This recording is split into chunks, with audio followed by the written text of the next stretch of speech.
The year is quiet, lost somewhere in the deep, slumbering middle of an age that has long since passed into the dust of history. The location is the northern edge of the empire, perhaps in the rolling hills of Britannia or the frost-touched valleys of Gaul, where the winter descends not as a guest, but as a heavy, permanent blanket of white silence. Outside the thick stone walls of the villa, the world has been reduced to the elemental basics of wind, ice, and the pale, distant light of a moon obscured by drifting clouds. The wind does not howl here. It hums, a low, resonant vibration that presses against the clay roof tiles, the tegulae and embrasures seeking a way in but finding none.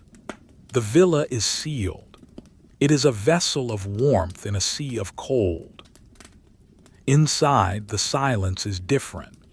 It is not the silence of a void, but the silence of fullness, of heavy tapestry and thick wool, of stone that has absorbed the heat of the day and held it close against the night.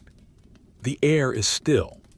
There is no draft to disturb the flame of the oil lamp that sits upon a low table of polished walnut. The flame is a small, golden tear, motionless, casting a circle of amber light that fades gently into the velvet shadows of the room. You are here in this sanctuary of stillness. The floor beneath your feet is not merely stone. It is a masterpiece of comfort, a mosaic of small, smooth tesserae in shades of cream, ochre, and burnt umber. Beneath these stones, deep under the floor, the hypocaust is working its silent magic. The slow, steady breath of the furnace, tended by unseen hands far away in the service wing, circulates hot air through the hollow spaces below.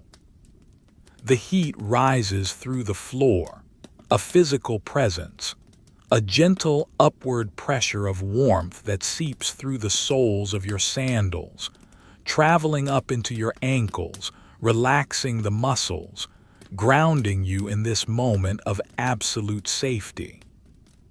Tonight there are no banquets. There are no guests arriving from the city with news of politics or trade. There are no scrolls to be read, no accounts to be balanced. The day's work is finished, and the evening stretches out, vast and unhurried. The task for tonight is one of preservation, of preparation, of the slow, methodical care of the self and the household's most precious winter resource, the oils. The room you are standing in is the apotheca, the storeroom of scents and balms. It is a small, windowless chamber located near the bathhouse wing of the villa, designed to keep its contents at a perfect, stable temperature. The walls are lined with cedar wood, the timber dark and rich, emitting a faint, dry scent that mingles with the sweeter, heavier aromas of the jars it supports. The cedar has been sanded to a smoothness that rivals the marble of the atrium. If you were to run your hand along the edge of a shelf, your fingertips would find no splinter, no roughness, only the unending, fluid line of the grain. Let us look at the shelves. There are 5 rows on each wall, stretching from the knee-high level up to just above head height. They are filled with vessels. This is a library not of words but of fluids. There are amphorae of terracotta, their surfaces unglazed and matte, the color of dry earth. These hold the base oils, the pure first-press olive oil from the groves of Hispania and Italia, thick and green gold, waiting to be infused. Then there are the smaller jars, the unguentaria. These are more delicate. Some are made of blown glass, transparent and tinged with blue or green, allowing the light of your lamp to pass through them and catch the suspended particles of herbs within. Others are carved from alabaster, cool and white, glowing softly from within like captured moonlight. The organization is meticulous. To the left, the warming oils. To the right, the soothing balms. In the center, the precious essences imported from the Far East: myrrh, frankincense, cinnamon. But tonight, we are not concerned with the exotic. We are concerned with the domestic, the grounding, the oils that protect the skin from the biting frost of the northern winter. You step forward, the leather of your sandals making a soft creak against the warm mosaic floor. The sound is swallowed immediately by the room. You reach out a hand to touch the nearest vessel. It is a medium-sized jar of thick, greenish glass.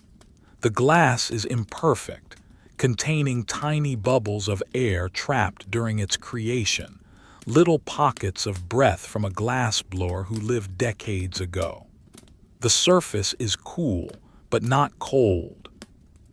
The ambient warmth of the hypocaust has kept the oil inside in a liquid state, preventing it from clouding or solidifying. You lift the jar.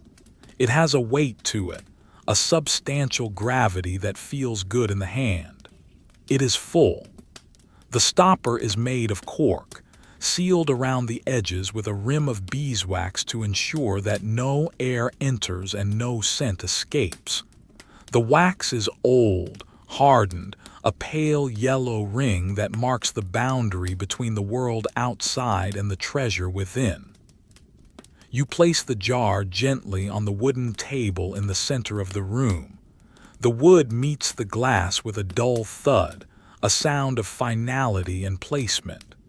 You stand there for a moment, simply looking at the jar.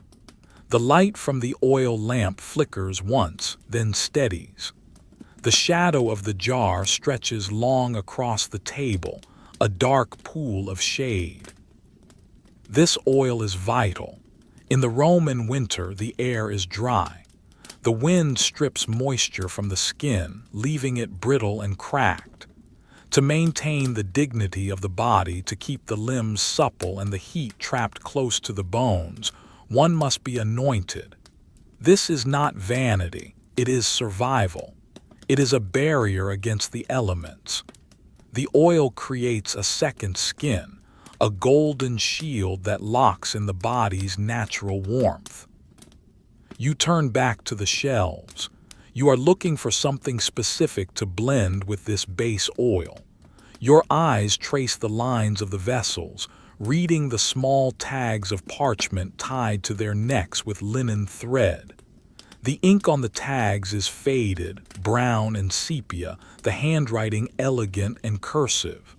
Rosmarinus, lavandula, salvia. You pause at a small, dark clay pot. Piper, pepper, a warming spice. It brings blood to the surface of the skin. It creates a phantom heat that battles the numbness of the snow. But no, not tonight. Pepper is too sharp, too awakening. Tonight requires something deeper, something that sinks into the muscle. Your hand moves to the next shelf. Here, the jars are dusty. They have not been moved in weeks. You extend a finger and slowly, deliberately trace a line through the fine, gray dust on the shoulder of a ceramic jug. The dust piles up on the tip of your finger, soft as flour. The ceramic beneath is smooth and cold. This is the pace of the night. There is no rush to clear the dust. The dust belongs here as much as the oil does. It is the evidence of time passing quietly, without interruption. You select a jar labeled Laurus nobilis, bay laurel, the sacred tree. The scent of victory, yes, but also the scent of deep, green forests, of things that remain alive and vibrant even when the snow covers the ground. This oil has been steeping for 3 months. It was prepared in the autumn when the leaves were harvested by hand, washed in spring water, dried on linen cloths in the sun, and then submerged in the oil. Now, in the heart of winter, it is ready. You take the jar of bay laurel down. It is lighter than the glass jar, the clay porous and dry to the touch. You carry it to the table and place it beside the first vessel. Now you need a bowl for mixing. You walk to the far corner of the room where a stack of bronze mixing bowls rests on a low shelf. You lift the top one. The bronze is cold. It has a metallic smell, faint and sharp, contrasting with the warm, organic smell of the cedar and the oils. The bowl is beaten copper and tin, polished on the inside to a mirror-like sheen, while the outside retains the hammer marks of the smith. You can feel the indentations, hundreds of them, rhythmic and overlapping, a map of the labor that went into its making. You bring the bowl to the table. You sit down on a wooden stool. The stool is simple, three-legged, sturdy. You settle your weight, adjusting your robe, feeling the wool settle around you. The room is so quiet you can hear the sound of your own breathing, slow and steady. Inhale, exhale. The air is warm, perfumed, heavy. You reach for the first jar, the base oil in the green glass. You work your thumb under the wax seal of the stopper. The wax resists, then yields, flaking away in small, soft crumbs that fall onto the table. You brush them aside with the side of your hand. You grip the cork stopper and twist. It turns with a squeak of friction, dry cork against glass. You pull it upwards. It comes free with a hollow pop, a sound that echoes briefly in the small room. Immediately, the scent of the olive oil fills the space between you and the jar. It smells of green fields, of sunlight, of crushed fruit. It is a rich, fatty smell, savory and dense. You tilt the jar over the bronze bowl. The oil does not pour like water, it flows. It folds over the lip of the glass in a slow, heavy ribbon, golden green in the lamplight. It hits the bottom of the bowl without a splash, piling up on itself, spreading slowly outward in a perfect circle. You watch the flow. It is hypnotic, a continuous, unbroken stream of gold. You count the seconds as it pours. 1, 2, 3, 4, 5, you stop. You lift the jar, twisting your wrist expertly to catch the final drop before it can run down the side of the glass. The oil in the bowl settles, the surface becoming perfectly flat, a mirror reflecting the flame of the lamp above. Next, the bay laurel. You unseal the clay jar. The scent is different, sharper, greener, with a hint of camphor and sweetness. It cuts through the heaviness of the olive oil. You pour a smaller amount, a thin stream of dark, infused liquid.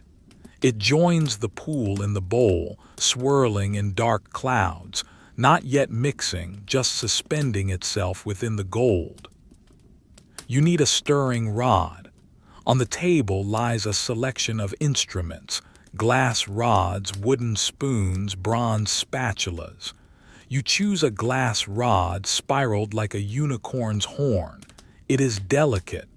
You lower it into the bowl. It breaks the surface tension with a tiny ripple. You begin to stir. The motion is circular, round and round. You do not stir quickly. You stir with the rhythm of a heartbeat at rest. The glass rod scrapes gently against the bronze bottom of the bowl. Clink, slide, clink, slide. The sound is rhythmic, monotonous, soothing. You watch the two oils marry. The dark green of the laurel stretches out into thin ribbons, then breaks apart, dispersing into the gold, turning the mixture into a uniform, deep emerald color. You stir for a long time. There is no need to stop. The mixing is the task. As you stir, you look at the wall, at the grain of the cedar wood. You follow a single line of grain from the bottom of a plank to the top. It wavers, it curves, it straightens. It is a river frozen in wood. Your hand continues to move. Clink, slide, clink, slide. The heat from the floor rises up your legs, keeping you enveloped in a cocoon of warmth. Outside, the wind might be blowing, the snow might be piling up against the door, the wolves might be walking the ridge lines, but here, there is only the oil, the bowl, and the lamp. You stop stirring. You lift the rod, letting the oil drip back into the bowl. The drops fall slowly. Drip. A pause, drip. A longer pause, drip. The viscosity is perfect. It is thick enough to cling to the skin, but fluid enough to be spread with ease. You set the rod down on a small linen cloth. You lean forward, bringing your face closer to the bowl to inspect the scent. You close your eyes and inhale deeply through your nose. The smell is profound. It smells of the earth, of safety, of a summer day preserved in a jar to be opened in the depth of winter. It clears the mind. It calms the spirit. But the preparation is not just about the mixing. It is about the warming. The oil must be heated before it can be applied. Cold oil on warm skin is a shock, a discordance. Warm oil on warm skin is a harmony. You stand up and walk to the corner of the room where a small brazier sits. It is a small, portable heater made of iron, standing on 3 clawed feet. Inside, a bed of charcoal glows with a low, pulsing red heat. The charcoal is covered with a fine layer of gray ash, moderating the temperature so it is gentle, not searing. You place a tripod stand over the coals. Then you take a smaller ceramic vessel, a pitcher with a wide mouth, and pour the mixed oil from the bronze bowl into this pitcher. The sound of the transfer is different now. Glug, glug, glug, deeper, richer. You scrape the last of the oil from the bowl with the spatula, ensuring not a drop is wasted. You place the pitcher on the tripod over the glowing coals. Now you wait. This is the waiting time. The oil must not boil. It must simply warm. It must reach the temperature of the blood. You sit back down on the stool. You watch the pitcher. You watch the coals. Occasionally, a coal shifts with a tiny crackle and a spark flies up, dying instantly in the air. The red glow breathes, dimming, brightening, dimming. It is a visual lullaby. The room feels smaller now, more intimate. The scent of the warming bay laurel begins to rise from the pitcher, stronger than before. It fills the room, masking the smell of the burning lamp oil, masking the smell of the wood. It is an enveloping fog of herbal warmth. You rest your hands on your knees. You feel the fabric of your tunic. It is wool undyed, the color of oatmeal. It is rough against your palms but soft against your skin. You rub your thumb against the fabric, feeling the weave. Over and under, the repetition of the thread. The sheep that grew this wool grazed on hills far away under a summer sun. Now that wool warms you here in the dark. You look at the shadows casting on the ceiling. The lamp flame is low. The shadows are soft-edged, blurry. They do not move because you do not move. You are a statue in the storeroom. You are part of the furniture. You lean your head back slightly, stretching your neck. You look at the ceiling beams. They are heavy oak, darkened by years of smoke from the lamps. They cross the room at regular intervals. 1 beam, 2 beams, 3 beams. You count the knots in the wood of the nearest beam. There is a large knot near the wall, swirling like a dark eye. There is a smaller one in the center. Your gaze lowers back to the pitcher. A wisp of steam, no, not steam, but vapor, is just beginning to curl off the surface of the oil. It is ready. It is not hot. It is simply awake. You stand up slowly. You take a thick cloth folded into a square and use it to grasp the handle of the pitcher. It is warm through the cloth. You lift it from the tripod. You move carefully. Every movement is deliberate. You are carrying liquid gold. You are carrying the essence of summer heat. You walk towards the door of the storeroom. You pause. You look back at the room, the shelves, the jars, the flickering lamp, the glowing coals. It is a perfect tableau of stillness. You have disturbed nothing. You have only borrowed from the stillness to create a balm for the night. You reach for the door handle. The iron is cool. You press the latch. The door opens with a sigh of hinges. You step out into the corridor. The corridor is dimmer than the storeroom. The only light comes from the far end, where the entrance to the bathing quarters lies. The floor here is different, large slabs of slate, smooth and dark. But they too are warm. The hypocaust runs everywhere. You walk down the corridor, the pitcher held steady in your hand. You are walking towards the bath, towards the ritual of application, towards the final sealing of the warmth. But that is yet to come. For now you are simply walking. 1 step, 2 steps, the slate is smooth, the air is still, the oil is warm. The journey down the corridor is long, the villa is vast. To your left, the open courtyard, the peristyle, is visible through a row of columns. You glance sideways, the snow has stopped falling, the garden is buried, the statues of the ancestors are capped with white. The fountain is frozen, a sculpture of ice arrested in mid-flow. It looks impossibly cold out there. A world of blue and gray and white. A world that would bite the skin and freeze the breath. But you are on the other side of the glass. You are on the side of fire and wool and oil. You turn your eyes away from the cold and focus on the warmth in your hand. The pitcher radiates heat against your chest. It is a portable hearth. You reach the end of the corridor.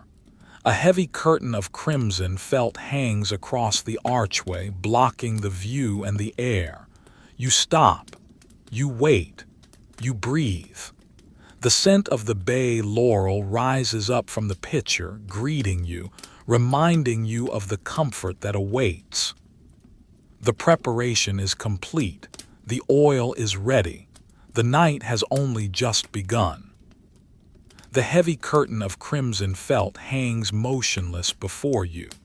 A thick, dense barrier separating the corridor from the sanctuary beyond. It is not merely a piece of fabric. It is a wall of woven wool, dyed deep with madder root, until it absorbed the color of dried plums, of old wine, of shadows at sunset.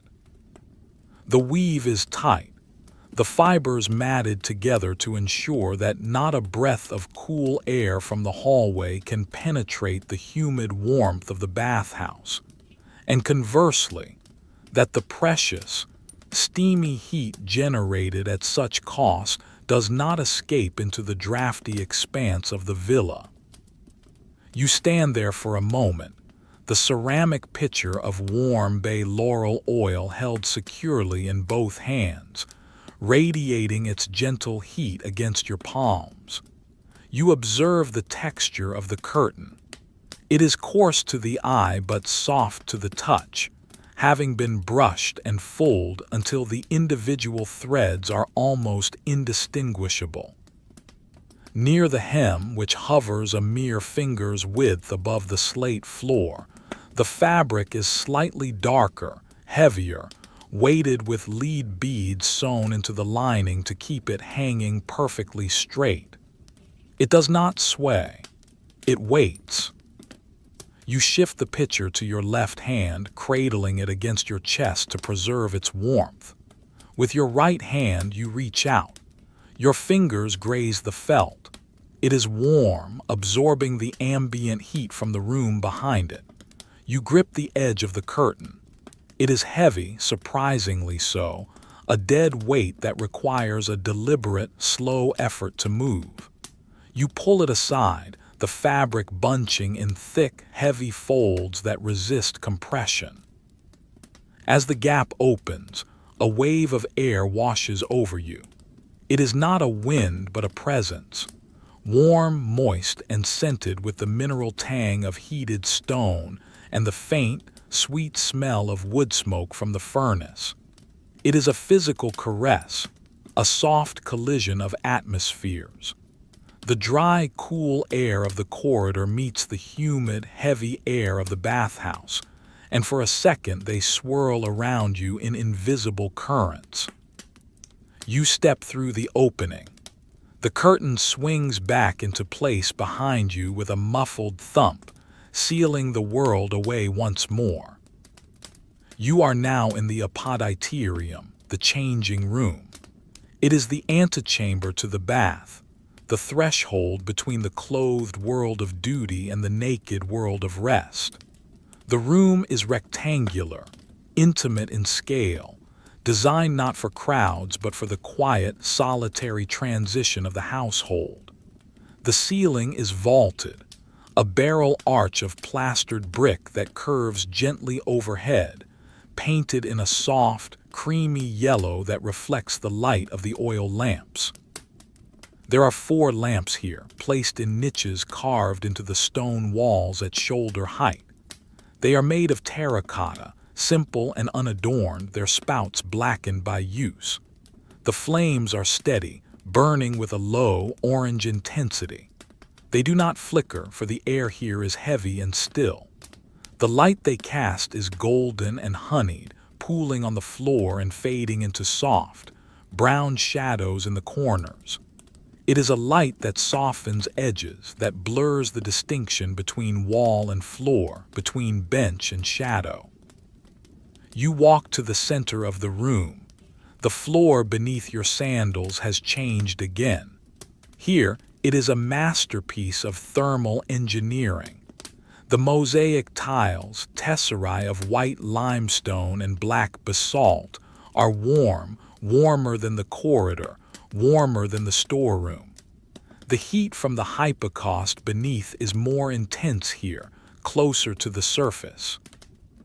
It radiates up through the soles of your sandals, a steady, continuous push of energy that travels up your legs, encouraging the muscles to loosen, to let go of the tension held in the knees and the thighs.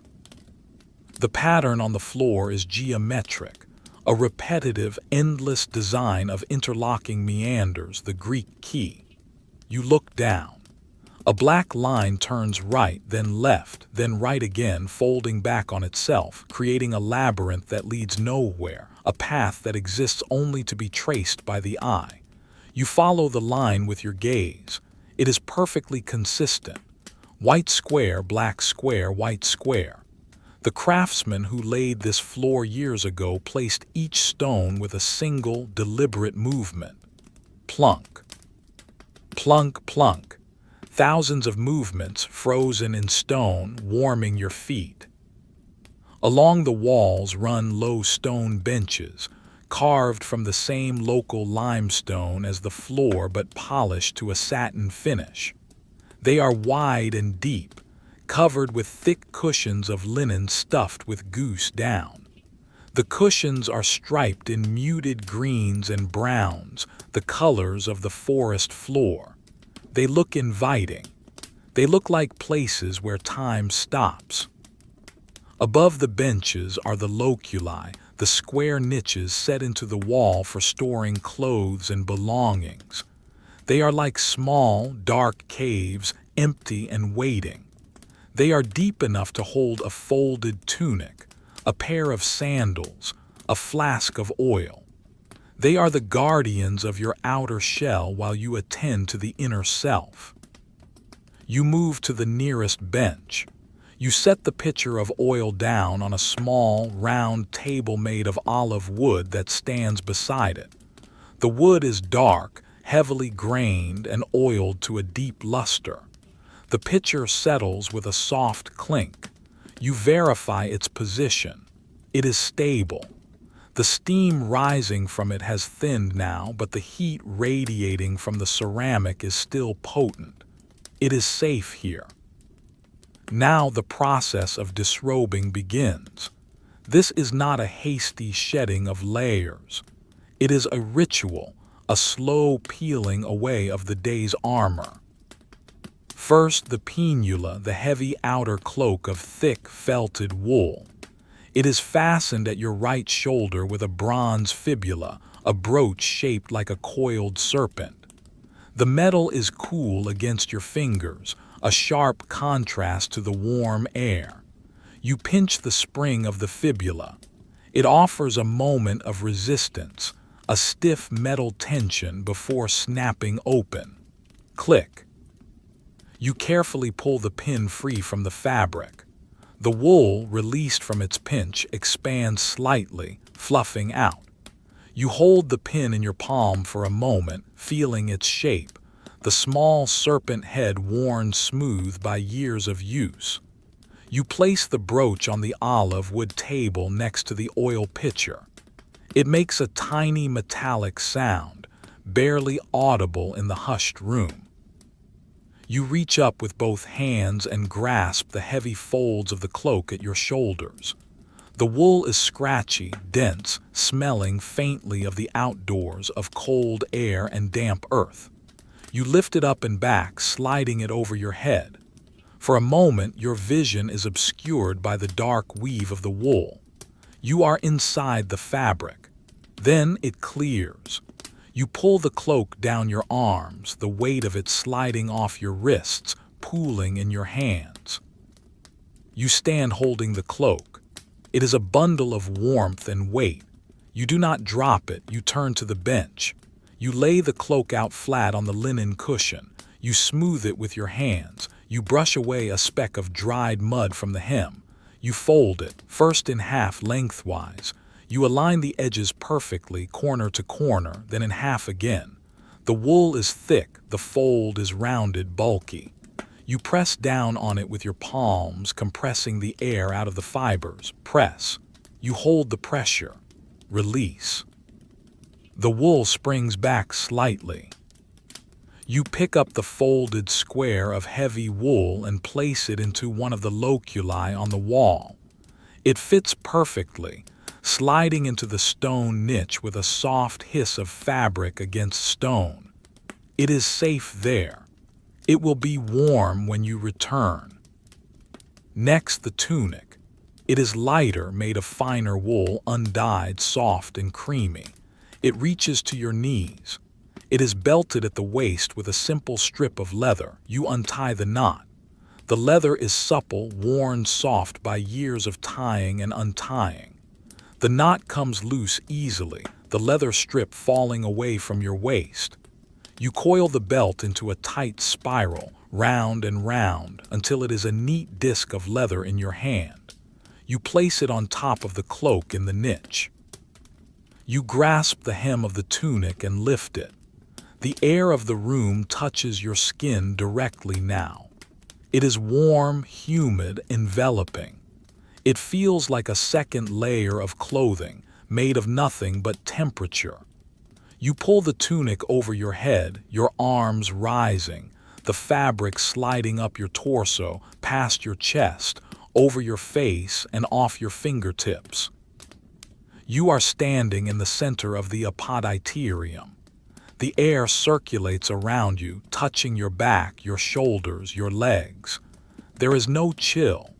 There is only the consistent, radiant warmth of the walls and the floor. You feel the heat of the stones seeping into the soles of your feet, traveling up, meeting the warmth of the air. You fold the tunic. It is easier than the cloak. The fabric is compliant. You fold it into a smaller square, neat and precise. You place it on top of the belt in the niche. The niche is now full, a stratified layer of your day: cloak, belt, tunic. Finally, the sandals. You sit down on the bench. The linen cushion sighs under your weight, the goose down compressing. You lean forward. The leather straps of the sandals are intricate, crossing over the instep and wrapping around the ankle. You find the buckle on the left sandal. It is small, iron, simple. You undo it. You unthread the strap. You pull the leather loose. You lift your foot. The sandal remains on the floor. You place your bare foot on the mosaic. The sensation is immediate and grounding. The stone is smooth, hard, and gloriously warm. It feels like standing on a sun-baked rock in summer, but without the burning intensity. It is a gentle, sustained heat. You wiggle your toes against the tesserae. You can feel the individual squares of stone, the tiny grout lines between them. You repeat the process with the right sandal. Buckle, strap, lift, place. Both feet are now bare, planted firmly on the labyrinth pattern of the floor. You pick up the sandals and place them side by side on the floor beneath the bench, perfectly aligned, toes pointing outward. You remain sitting for a moment. There is no rush to move to the next room. The transition is part of the therapy. You rest your hands on your knees. You look at your skin in the lamplight. It looks golden, soft. The humidity in the air is already beginning to work on it, hydrating, plumping, softening the dryness of the winter wind. You close your eyes, you listen. The room is silent but not empty of sound. Far away through the thick walls you can hear the faint, low rumble of the furnace, a deep bass note that vibrates in the chest rather than the ears. It is the heartbeat of the villa. Closer, from the next room, the tepidarium, you hear the very faint sound of water dripping. Drip. A long silence. Drip. It is a slow, rhythmic clock. You breathe in deeply. The air smells of stone that has been wet and dried 1,000 times. It smells of the olive oil in the lamps. It smells of the bay laurel in the pitcher beside you. You reach out and touch the pitcher again. It is still warm. You slide your hand down the smooth curve of the ceramic. It feels solid, real. On the table beside the brooch lies a strigil. It is a curved tool made of bronze with a handle of bone. It is used for scraping the oil and dirt from the skin. You pick it up. The metal is room temperature warm. The bone handle is smooth, polished by the grip of many hands over many years. You run your thumb along the inside curve of the bronze blade. It is dull, not sharp. It is meant to press, not to cut. You turn it over in your hands, watching the light catch the curve of the metal. It is a beautiful object, functional and simple. You are not ready to use it yet. That comes later. For now, you just hold it, feeling its weight, acknowledging its purpose. You set the strigil back down. You place your hands on the bench on either side of you, pressing into the cushion. You push yourself up to a standing position. The movement is slow. Your muscles feel heavy, relaxed. The heat has already begun to seep deep into the tissues. You pick up the pitcher of oil. It is your companion. You turn towards the next archway. There is no curtain here, only an open arch leading into the tepidarium, the warm room. Through the arch you can see a misty, vaporous light. The air there will be warmer still, the humidity higher. You take a step. Your bare foot leaves the cool whiteness of a limestone tessera and lands on the warm darkness of a basalt one. You take another step. You are moving deeper into the heat. You are leaving the world of logistics and entering the world of sensation. The apoditerium lies behind you now, a room of discarded layers, of empty shells in stone niches. You are moving forward, carrying nothing but the oil and your own skin, into the heart of the bath. The archway leading into the tepidarium is not merely an opening. It is a thermal gradient, a visible threshold where the warm, dry air of the changing room meets the warmer, humid embrace of the intermediate bath. As you step through, the change is instant. The air here is thicker, heavier, laden with invisible moisture that clings to the skin like a fine, phantom mist.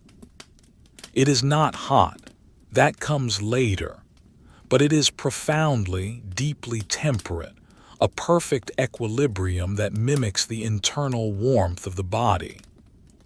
The tepidarium is the heart of the bathing complex, the place where the body learns to unclench. It is a room of marble and steam, of silence and slow drips. The walls here are lined with slabs of pale, veined marble, Cipollino from Euboea, with its rippling green and white bands that look like frozen onion layers, and Pavonazzetto from Phrygia, creamy white with deep purple veins that pulse in the dim light.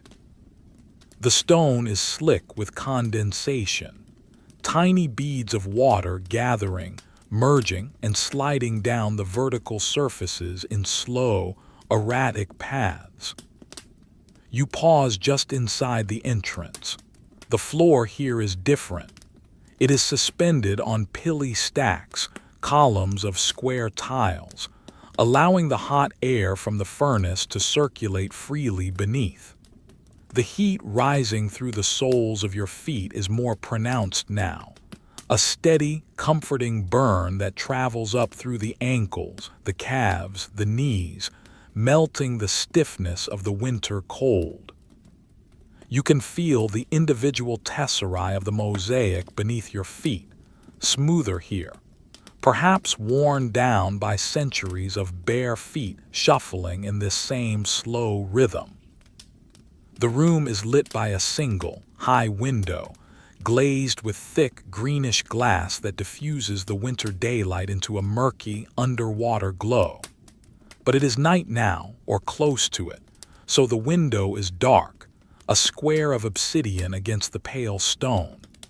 The real light comes from oil lamps set in niches around the room, their flames shielded by thin sheets of translucent horn to prevent the damp air from guttering them. The light is soft, amber, and unwavering. In the center of the room stands a large, circular basin of dark gray granite, the labrum. It is filled with tepid water, the surface perfectly still, a dark mirror reflecting the curved ceiling above. You walk towards it. The sound of your footsteps is different here, wetter, softer, the slap of skin on warm, damp stone. Slap, slap, slap. The echoes are muted by the humidity. You reach the basin. The granite is cool to the touch, a refreshing contrast to the warm air. You dip your fingers into the water. It is lukewarm, neither shocking nor scalding. It is the temperature of a summer pond at dusk. You cup a handful of water and bring it to your face. You splash it gently over your cheeks, your forehead, your neck.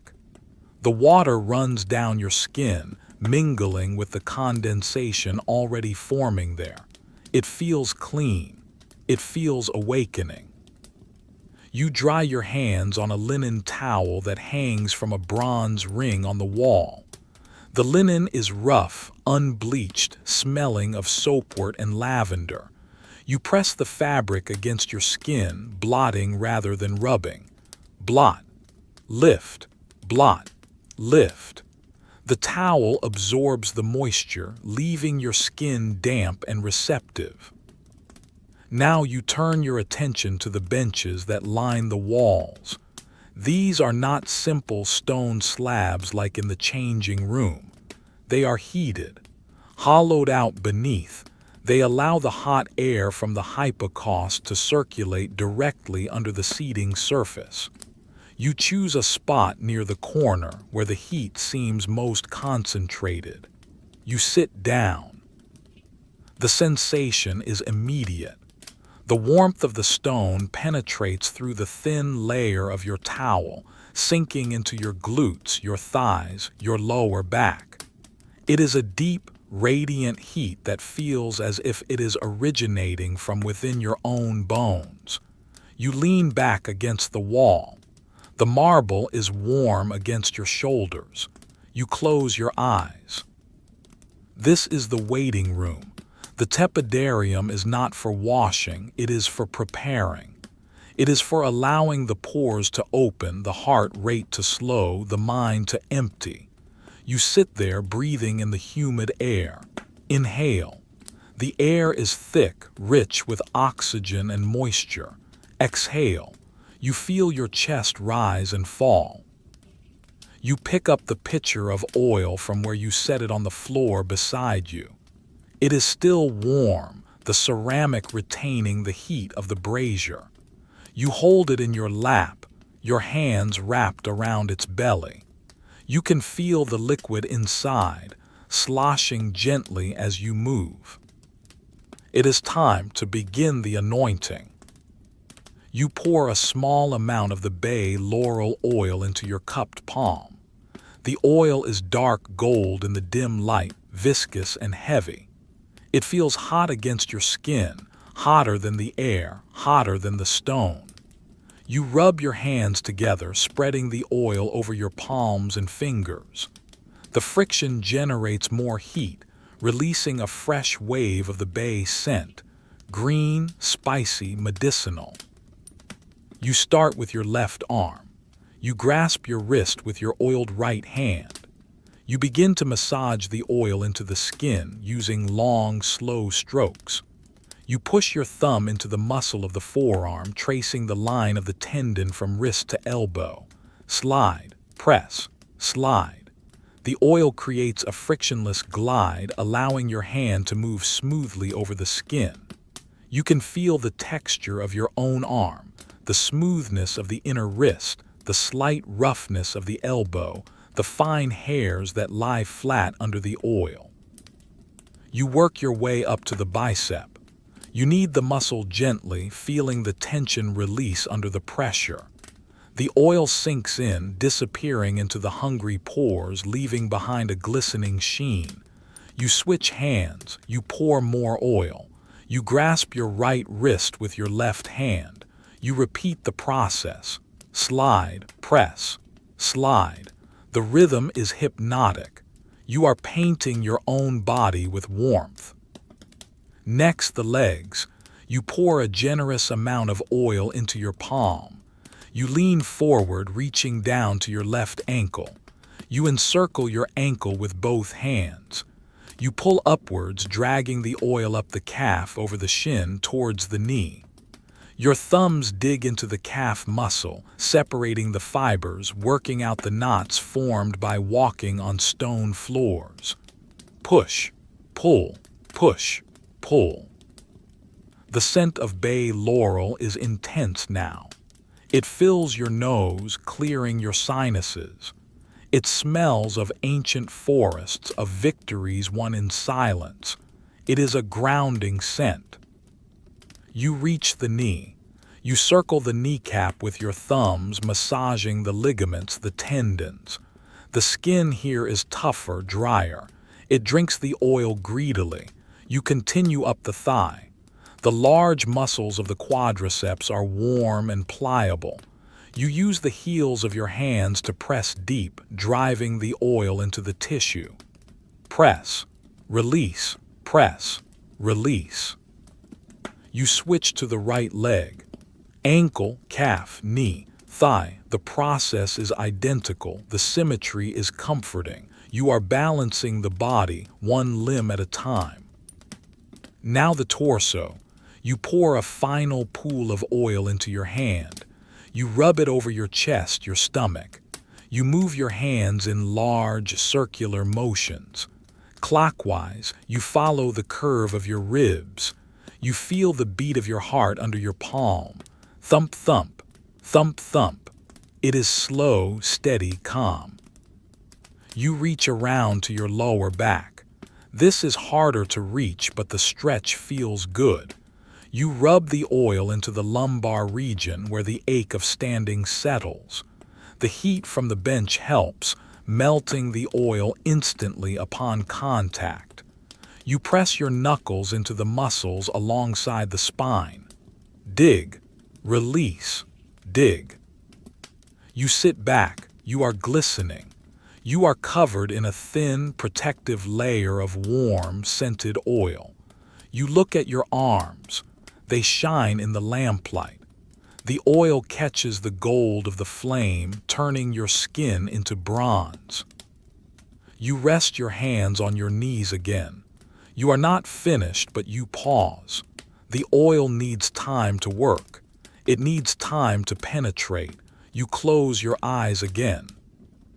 You listen to the room. The silence is profound. Occasionally, a drop of condensation falls from the ceiling and hits the floor with a tiny splat. It is the only punctuation in a sentence of silence. You focus on the feeling of the heat. It is everywhere. It is in the air you breathe, the stone you sit on, the oil on your skin. It is a complete immersion. The cold world outside, the snow, the wind, the ice, feels like a distant memory, a story told by someone else. Here, there is only warmth. You become aware of your breathing again. It has slowed even further. Your breaths are shallow, easy. You are in a state of suspension. You are neither asleep nor fully awake. You are floating in the tepidarium. Your gaze wanders to the far wall. There is a mosaic there set into the plaster. It depicts a river scene. Nile reeds, ducks, a hippopotamus. The colors are faded pale greens, dusty blues, muddy browns. You trace the outline of a duck with your eyes. Its feathers are made of tiny, square stones. The artist who made it must have sat here just like you, placing stone after stone. You imagine his hand moving. Place, press, place, press. The steam in the room shifts. A draft from somewhere, perhaps the door opening far away, causes the mist to swirl. It forms shapes in the air, ghostly figures that dance for a moment and then dissolve. You watch them. They are mesmerizing. They are clouds in a jar. You reach for the strigil on the table. The bronze is warm now. You hold it by the bone handle. It feels balanced. You do not use it yet, you just hold it. It is a promise of the next step. The cleansing, but not yet. Now is for soaking. Now is for absorbing. You lean your head back against the wall. The stone is smooth against your skull. You let your jaw relax. Your mouth opens slightly. You let your shoulders drop. You are heavy. You are anchored to the bench by gravity and heat. You think of the olive groves where the oil came from. You imagine the trees twisted and ancient, their silver leaves shimmering in the Mediterranean sun. You imagine the olives being harvested, shaken from the branches, gathered in baskets. You imagine the press, the heavy stone wheel turning, crushing the fruit, the golden liquid flowing out. And now that same liquid is here on your skin in this room, thousands of miles away, years later. It is a connection across time and space. You think of the bay laurel, the green leaves, the spicy scent, the wreaths worn by emperors. Now it is just a smell, a simple, comforting smell. The oil on your skin begins to feel tacky as it cools slightly on the surface while remaining warm underneath. This is the sign. It is starting to set. It is time to think about moving. But the thought is slow to form into action. The inertia of the warm room is powerful. It holds you. It whispers to you to stay. Just a little longer. Just another minute. You shift your weight on the bench. The linen cushion rustles softly. You lift one leg, then the other, flexing your feet. The movement ripples through your muscles. You are fluid. You are oiled. You look at the oil pitcher one last time. It is nearly empty. A few drops remain at the bottom, pooling in the corner. You tilt it, watching the last of the gold slide slowly towards the lip. It hangs there, a heavy tear refusing to fall. You place the pitcher back on the floor. It has done its job. The tepidarium has done its job. You are warm. You are oiled. You are prepared. The next room awaits. The caldarium, the hot room, the place of steam and sweat. But for now, you linger in the gentle warmth, the tepid middle ground, savoring the stillness of the transition. You stand before the heavy bronze door that separates the tepidarium from the caldarium. The metal of the door is dark, aged, and covered in a fine patina of oxidation, a greenish-black skin that speaks of years of exposure to moisture and heat. It is not a door that opens easily. It is a barrier, a seal, a guardian of the intensity that lies beyond. The handle is wrapped in thick leather, darkened by the grip of countless hands, for the metal itself would be too hot to touch with bare skin. You reach out. Your hand, slippery with the bay laurel oil, finds a purchase on the leather wrapping. You grip it firmly. You can feel the heat radiating through the door even before it opens. It is a physical pressure, a silent roar of thermal energy waiting to be released. You pull down on the latch. The mechanism inside is heavy, made of iron, and it shifts with a dull, substantial clunk. You push. The door swings inward. It moves slowly, fighting the air pressure, fighting the weight of its own construction. As the gap widens, the atmosphere of the caldarium escapes. It hits you not as a wind, but as a solid wall of steam. It is white, opaque, and incredibly hot. It rolls over you, instantly condensing on your cooler skin, mingling with the oil, turning the surface of your body into a slick, glistening landscape. You step across the threshold. The door closes behind you with a heavy, final thud, sealing you inside the womb of the bathhouse. You are now in the caldarium, the hot room. The world here is reduced to the immediate sensations of heat and moisture. The visibility is low. The air is thick with steam that rises from the hot plunge bath at the far end of the room and from the water that is thrown periodically onto the heated floor. The steam swirls in lazy, hypnotic currents, catching the light from the oil lamps and diffusing it into a soft, glowing fog. The room has no sharp edges. The corners are lost in the mist. The ceiling is a vague curve overhead, barely visible through the white veil. You look down at your feet. You are wearing solely balniers, wooden sandals with thick soles, carved from a single piece of ash wood. They are essential here. The floor of the caldarium is too hot for bare feet.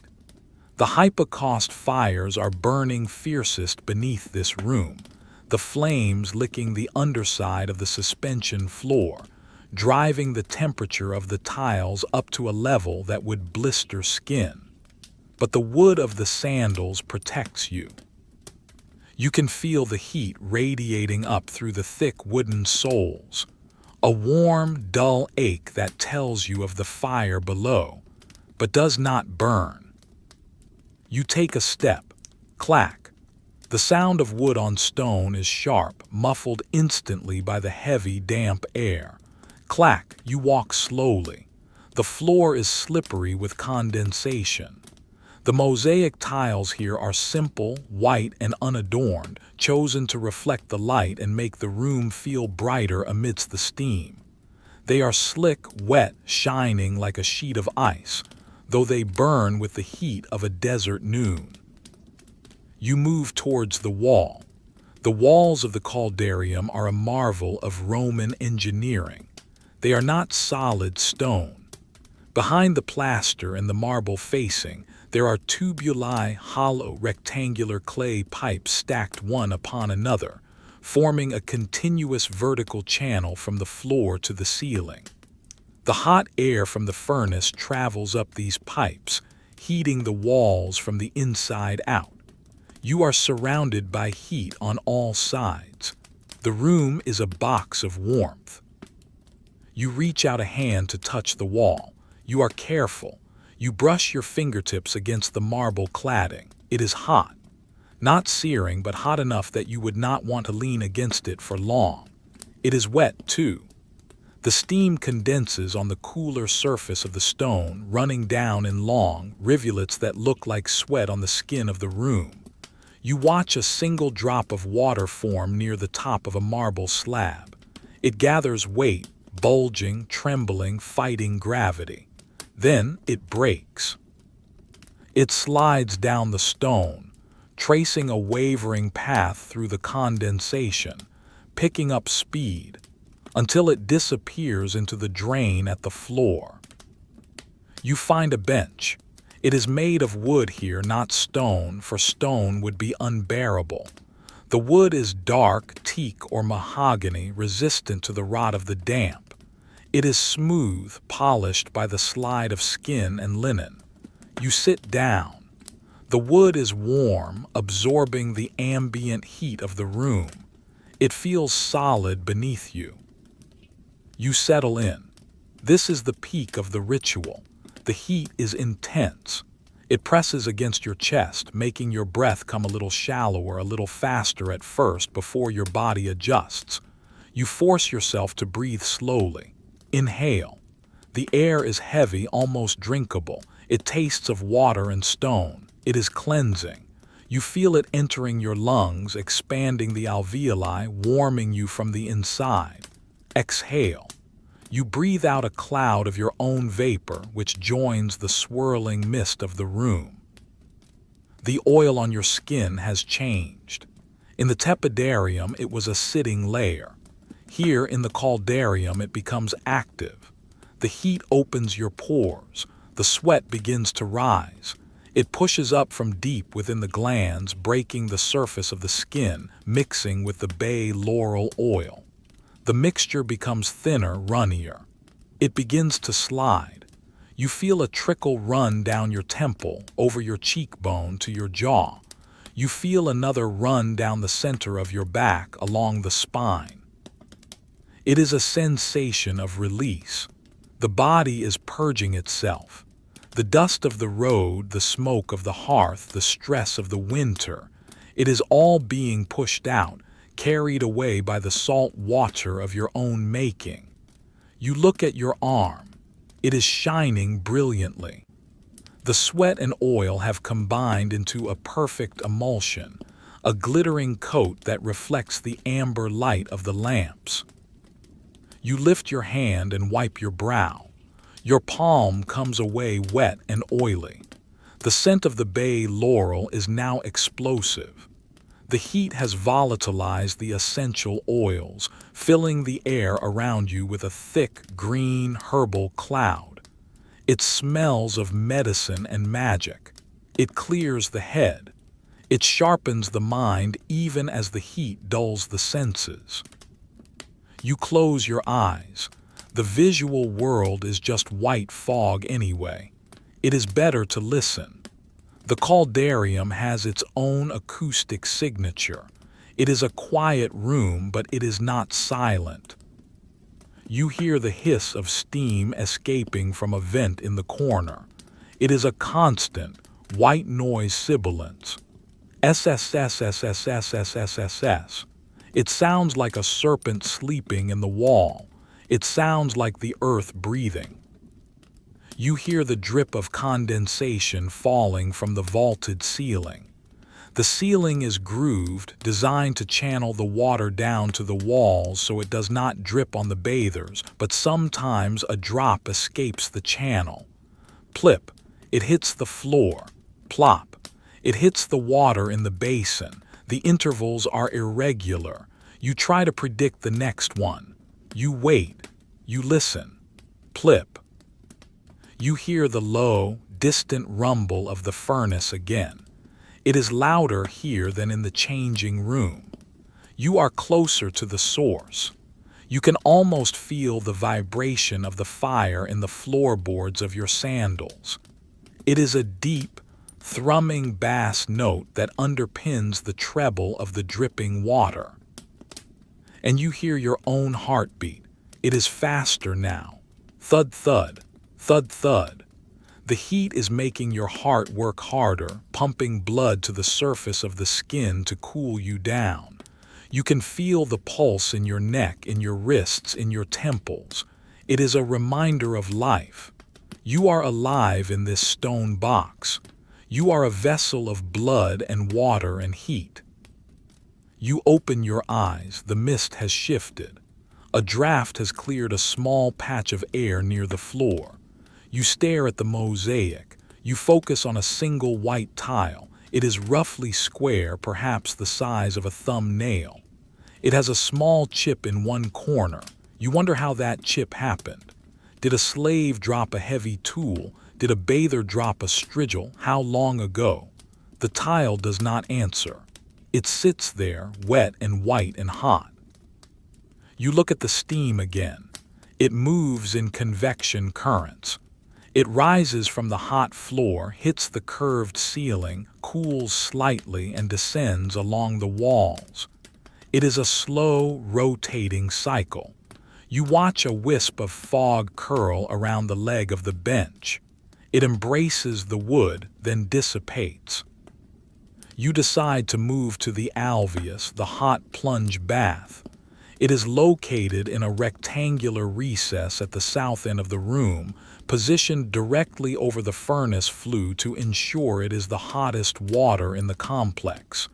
You stand up. The movement is heavy. The air resists you. You walk towards the recess. Clack, clack, clack. 3 steps lead up to the bath. You climb them. The steps are marble, slippery. You hold the bronze rail set into the wall. The metal is hot. You reach the top. The bath lies before you. It is a rectangular pool, perhaps 10 feet long and 4 feet deep. The water is steaming vigorously. The surface is not still. It roils gently, disturbed by the thermal currents rising from the bottom. It looks dark, inviting, dangerous. You sit on the edge of the bath. You remove your wooden sandals. You place them on the dry step behind you. You dip a toe into the water. It is hot, shockingly hot. It borders on pain but stops just short, settling into a profound, intense pleasure. It is the kind of heat that makes you gasp. You pause, letting your foot adjust. The nerves fire, sending signals of heat to the brain. Your brain decides it is safe. You slide forward. You lower your legs into the water. The heat envelops your calves, your knees, your thighs. It feels as if you are dissolving. The boundary between your skin and the water blurs. You grip the edge of the coping stones. You lower yourself further, hips, waist, chest. You are submerged up to your neck. You find the underwater bench, a stone ledge built into the side of the pool. You sit. The sensation is total. You are weightless. The water supports you, lifting your limbs, relieving the burden of gravity. The heat presses in on you from every side. It squeezes the tension out of your muscles. You feel your shoulders drop another inch. You feel your neck lengthen. You look at the surface of the water at your eye level. A thin film of oil floats there, iridescent, swirling with the movement of the water. It is the oil from your skin, washing off, mingling with the bath. You are a head floating in the mist. The rest of your body is gone, surrendered to the heat. You breathe. The air just above the water is the hottest of all. It is saturated with moisture. You take small sips of air. You feel the sweat pouring down your face now, indistinguishable from the condensation. Time loses its meaning here. There is no sun to mark the hour. There is only the cycle of the bath. You might have been here for 5 minutes. You might have been here for an hour. It does not matter. The only thing that matters is the heat. You stare at the wall opposite the bath. There is a fresco painted there, barely visible through the steam. It depicts a garden, green trees, blue sky, red flowers. It is a window to a summer that does not exist right now. The paint is peeling in places, curled by the damp. A flake of red paint hangs loosely from a flower petal. You watch it. Will it fall? It wavers in the updraft of steam. It holds on. You bring your hands up out of the water. They are red, infused with blood. You rub your face. The water feels thick, heavy. You push your hair back from your forehead. It is plastered to your skull. You think about the cold outside. You try to remember what snow looks like. It seems impossible. How can ice exist in a universe that contains this much heat? The concept of freezing is abstract, theoretical. Here, there is only burning. You are bored. It is a delicious, heavy boredom. There is nothing to do. There is nothing to fix. There is nothing to say. You are simply existing. You are a biological machine being serviced. You listen to the water lapping against the sides of the pool. Lap, lap, lap. It is a gentle, rhythmic sound. It sounds like a boat rocking in a harbor. You feel a droplet of sweat run into your eye. It stings slightly. You blink. You dip your face into the water for a second, holding your breath, submerging completely. The sound of the room changes instantly. The hiss of the steam is gone, replaced by the muffled, thudding silence of the underwater world. You hear the deep rumble of the pipes even clearer now. It is a roar in your ears. You stay under for a count of 3. 1, 2, 3. You surface. You break the water. You gasp. The air rushes into your lungs. You wipe the water from your eyes. The room reappears. The white mist. The amber light, the dark walls. You lean back against the edge of the pool. You spread your arms out along the rim. You are expansive. You are taking up space. You notice the ceiling again. The vault is high, lost in shadow. You wonder if there are spiders up there. Probably not. It is too hot for them. You are the only living thing here. You and the steam. The heat is beginning to make you feel drowsy. Your eyelids feel heavy. They want to close. You fight it just a little. You want to remain conscious of the comfort.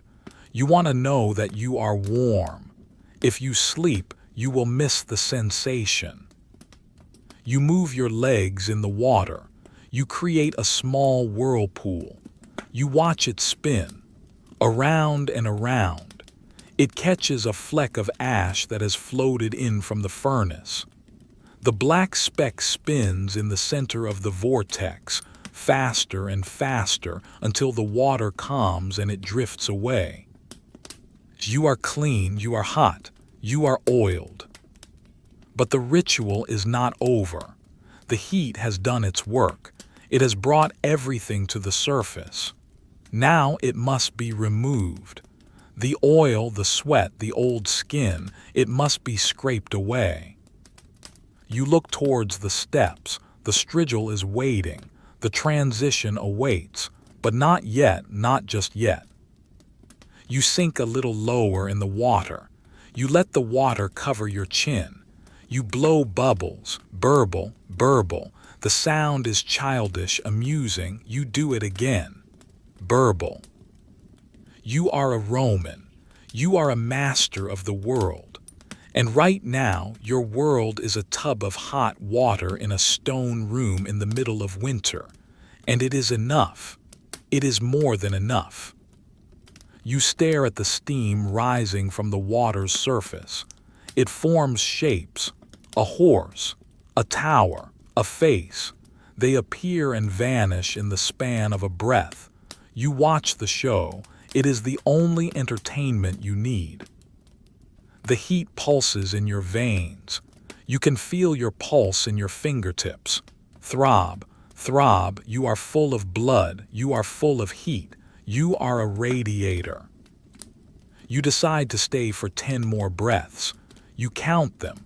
1, the steam swirls to the left. 2, a drop of water falls from the ceiling. 3, the furnace rumbles. 4, you wiggle your toes. 5, you close your eyes. 6, you open them. 7, the fresco peels a little more. 8, the water laps at your chin.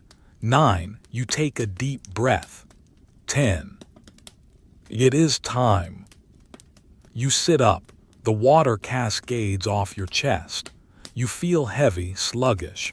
You pull yourself towards the steps. You are leaving the womb. You are returning to the air. You climb out of the pool. The air feels cooler now, though it is still hot. You are steaming, literally. Vapor rises from your skin.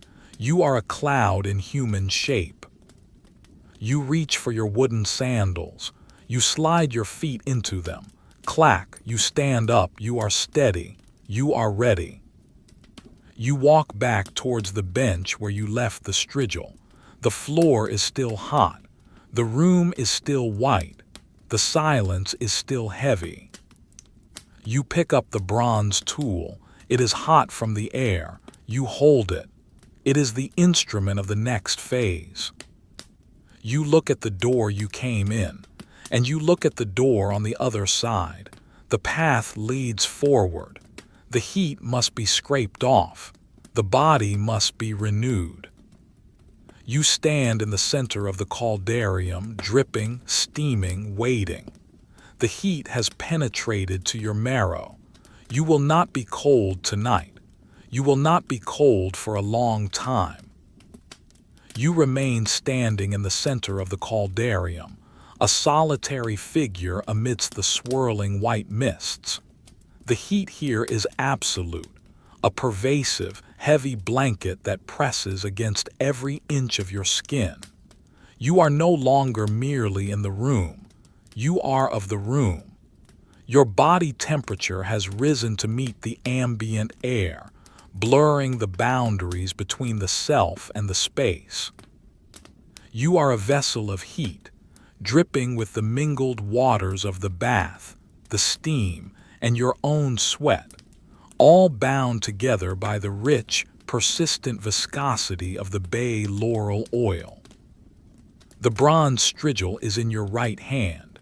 It is heavy, warm, and solid. The handle, carved from the thigh bone of an ox, is smooth and yellowed with age, polished by the grip of thousands of previous baths. It fits into your palm as if it were an extension of your own anatomy. You run your thumb over the rivets that hold the bronze blade to the bone handle. They are flush, perfectly smooth, cool little circles of metal in the warm bone.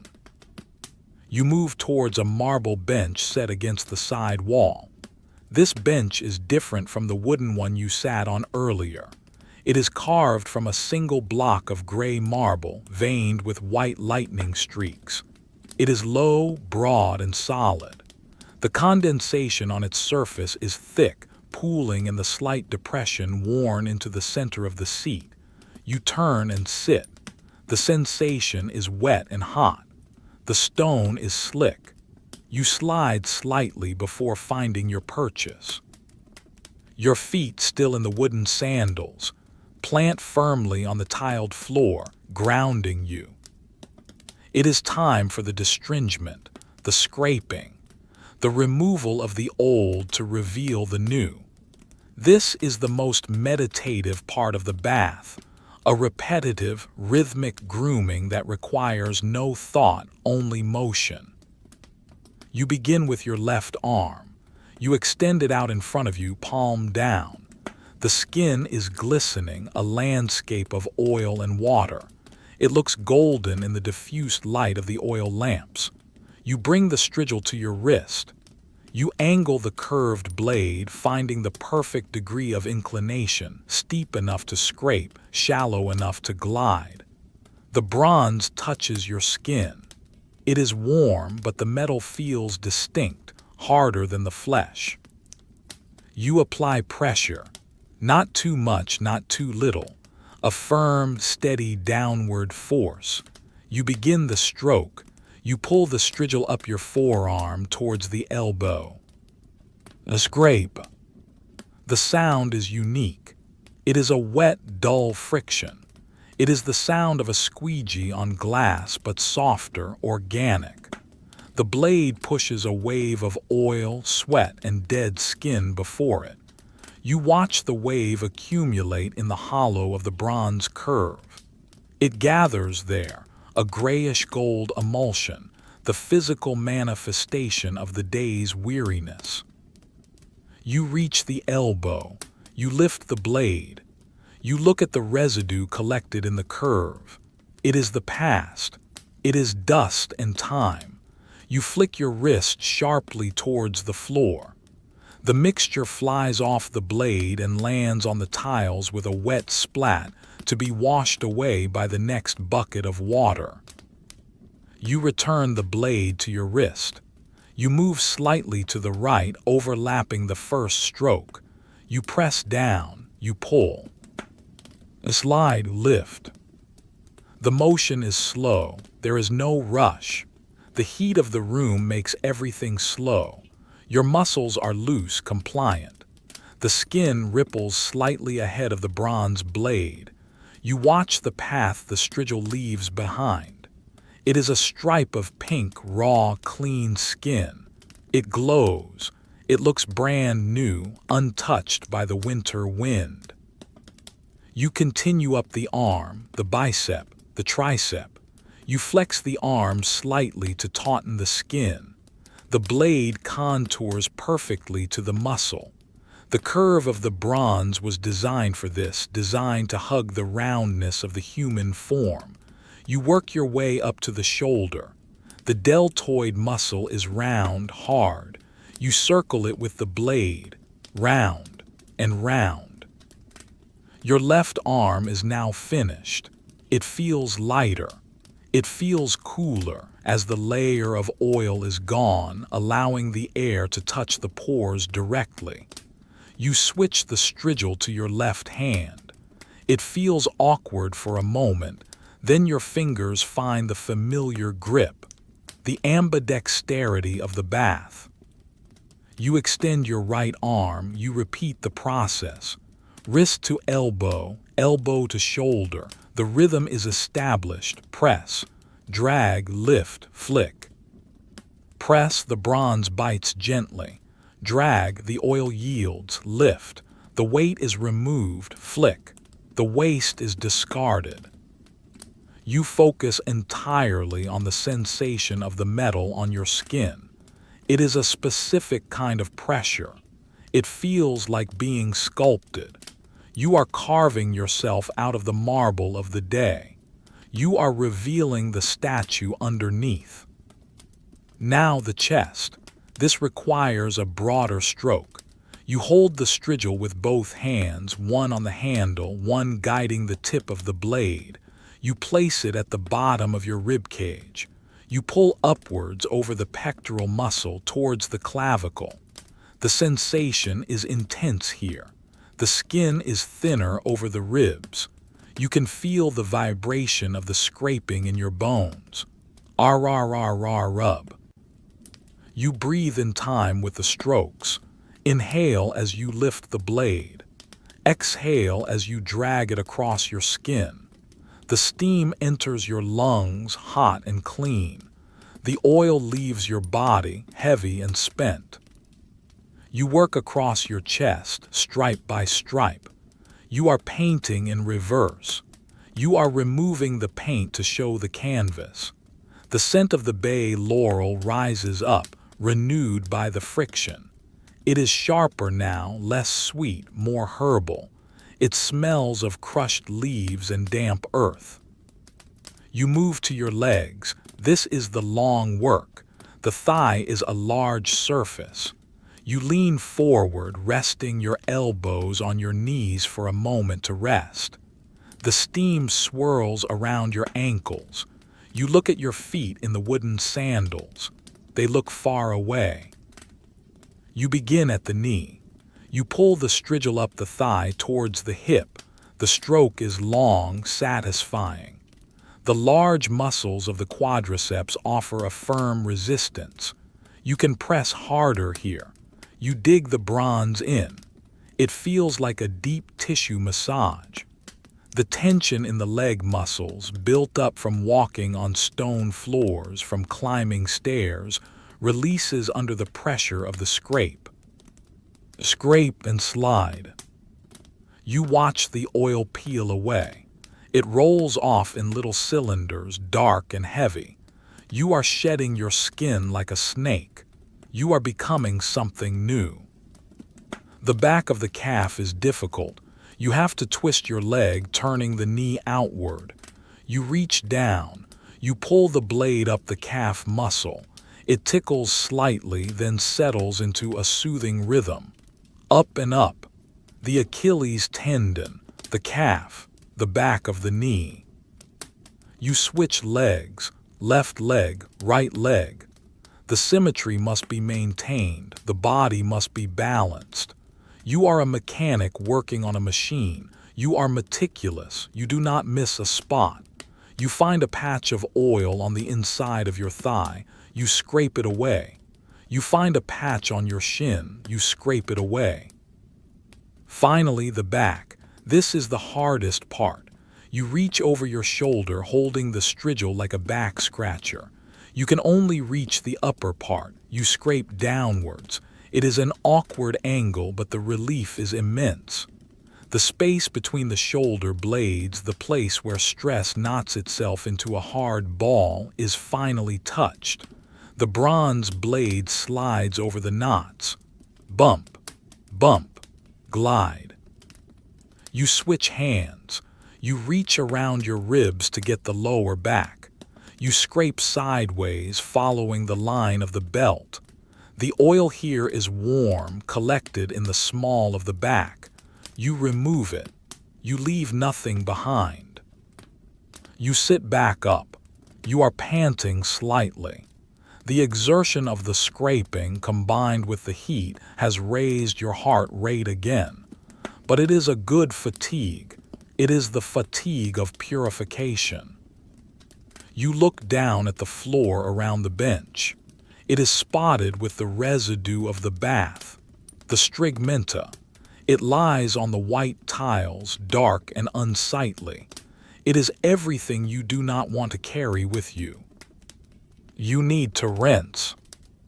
You stand up. You leave the strigil on the bench. You walk towards a large stone basin set into the wall, fed by a bronze spout shaped like a lion's head. Water flows continuously from the lion's mouth, a clear, steaming stream that falls into the basin with a musical gurgle. There is a copper bowl sitting on the rim of the basin. You pick it up. It is light, battered, warm. You hold it under the lion's mouth.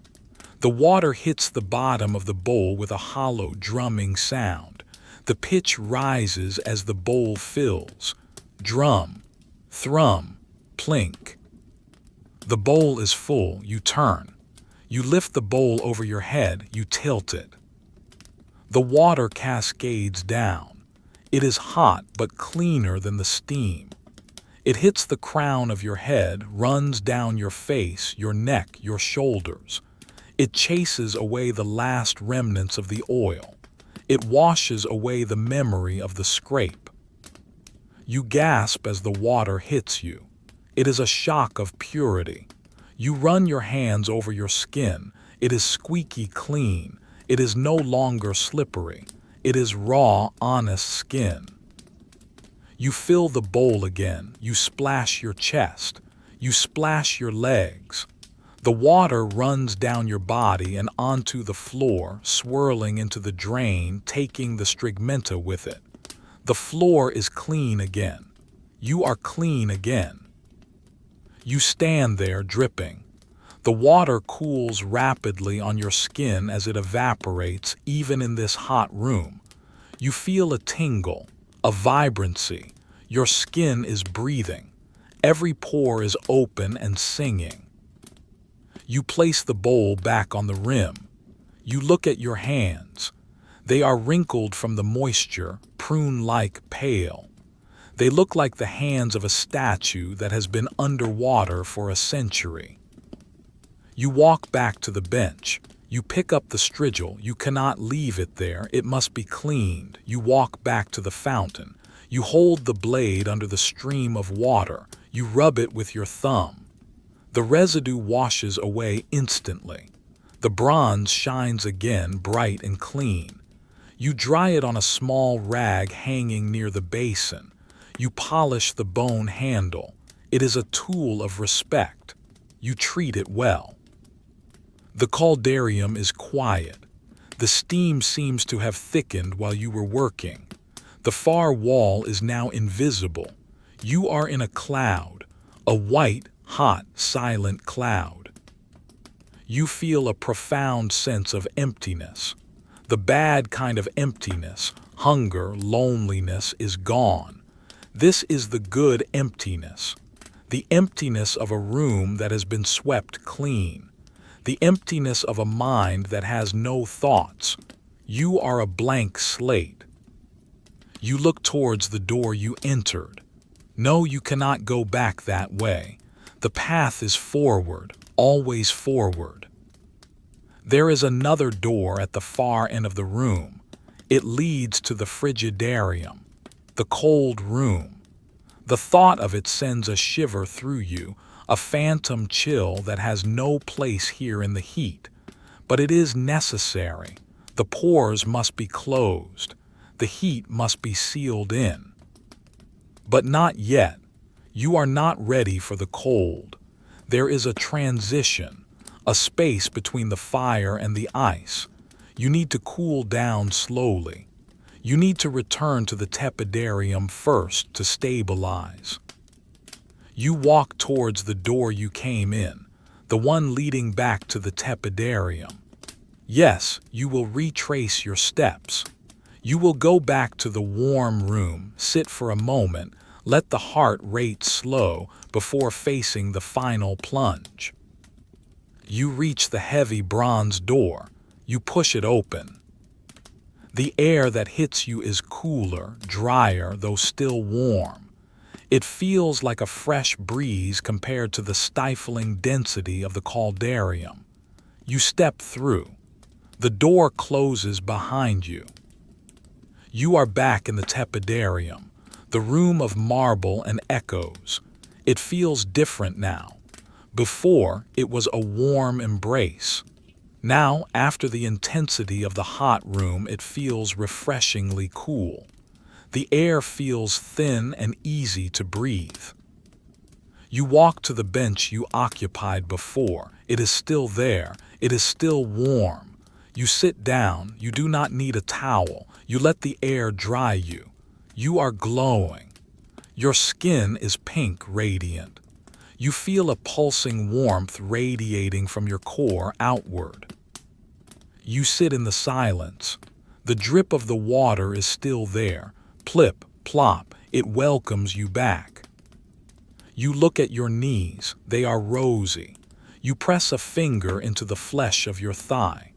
The white mark of your fingerprint fades instantly as the blood rushes back. You are alive. You are vibrant. You close your eyes. You replay the scraping in your mind. The sound of the bronze, the feel of the oil. It is a memory now, a good memory. You are suspended in the middle of the process. The cleaning is done.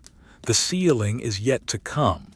You are in the pause, the great, long, luxurious pause of the Roman night. You rest your head in your hands. You listen to the hum of the villa. It is a machine for living, and you are its passenger. The transition from the intense, suffocating heat of the caldarium back into the gentle, moderate warmth of the tepidarium is not a sudden shock, but a slow, unfolding relief. Your body, which had been fighting to cool itself in the steam, now finds a quiet equilibrium. The sweat that had been pouring from you slows, then stops. The flushed red of your skin begins to fade to a healthy, vibrant pink. You are sitting once again on the marble bench, the stone feeling pleasantly cool against your heated flesh, though in reality it is still quite warm. You sit there for a long time. There is no water clock here to mark the passing of minutes, no sundial to catch a shadow that does not exist in the lamplight. There is only the rhythm of your own recovery. You feel your heart rate slowing down. Thump, thump, thump. It settles back into its resting pace, a calm, steady drumbeat in your chest. Your breathing deepens. The air here is less dense with steam, easier to pull into the lungs. It tastes cleaner, smelling faintly of the old stone walls and the lingering scent of bay laurel that still clings to you, faint but persistent. You run a hand over your arm. The skin feels transformed. It is incredibly soft, the result of the oil, the sweat, and the scraping. It feels polished, like the marble you are sitting on. There is a tightness to it, a firmness that wasn't there before. The heat has drawn the blood to the surface, plumping the tissue, erasing the fine lines of dryness and fatigue. But the ritual is not yet complete. The pores are still open, vulnerable. The heat you have absorbed must be sealed inside, locked away against the coming cold. You cannot walk out into the winter night like this. The shock would be too great. You must close the gates of the body. You stand up. The movement is easier now, lighter. The lethargy of the caldarium has been replaced by a quiet, clean energy. You walk across the tepidarium floor. Your feet make soft, slapping sounds on the warm mosaic. You are heading towards the final door, the one you have not yet opened, the door to the frigidarium. This door is different. It is not bronze but heavy oak bound with iron straps. It looks formidable. It is the barrier between comfort and discipline. You reach for the iron ring that serves as a handle.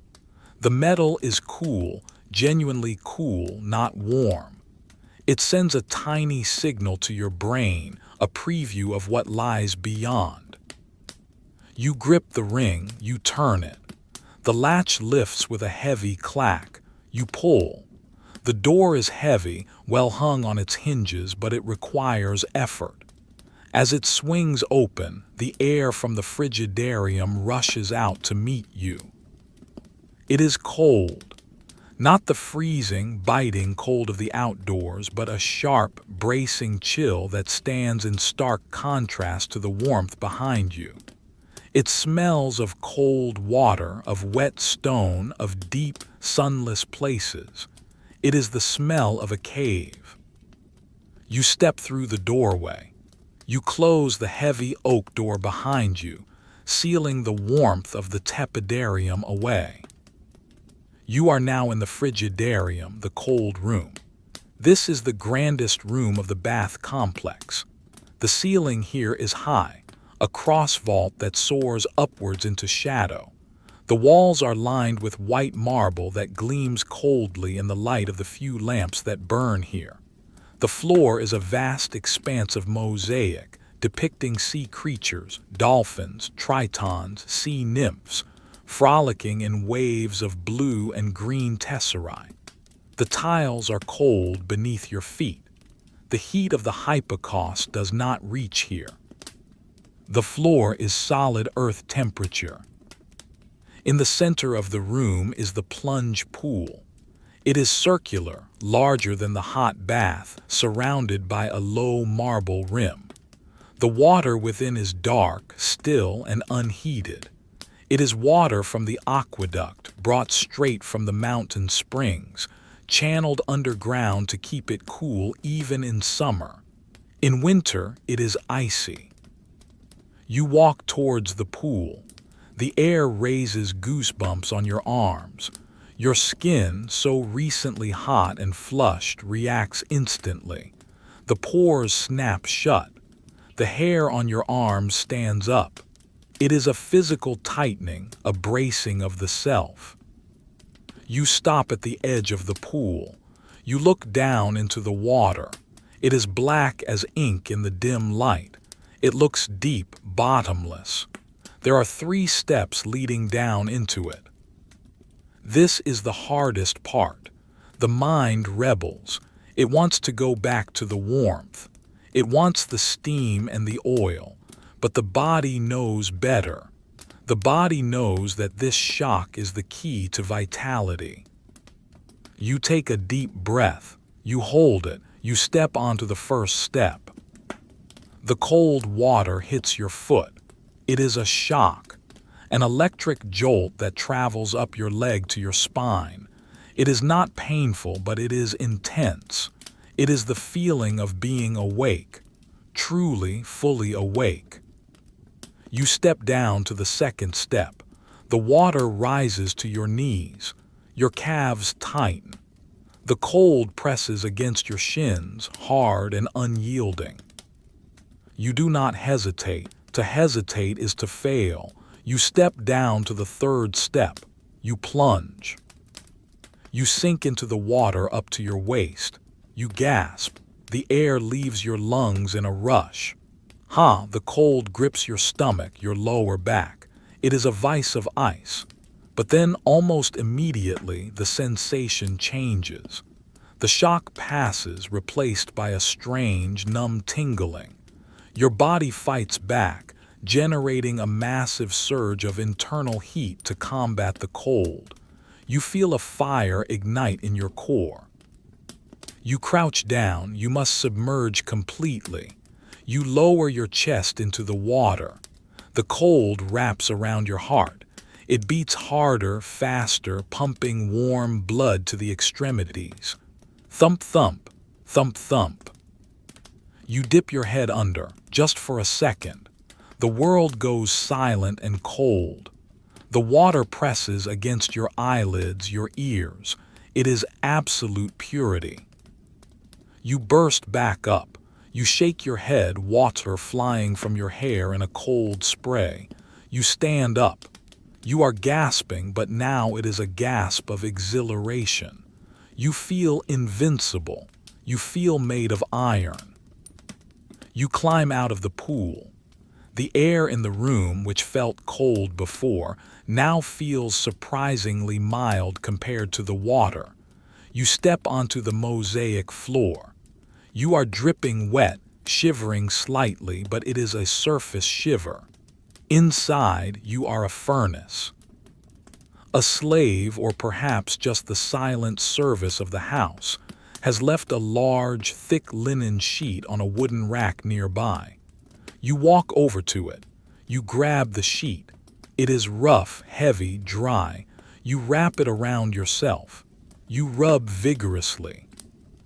Rub, rub, rub. The friction generates heat. The linen absorbs the icy water. You dry your hair, your face, your arms.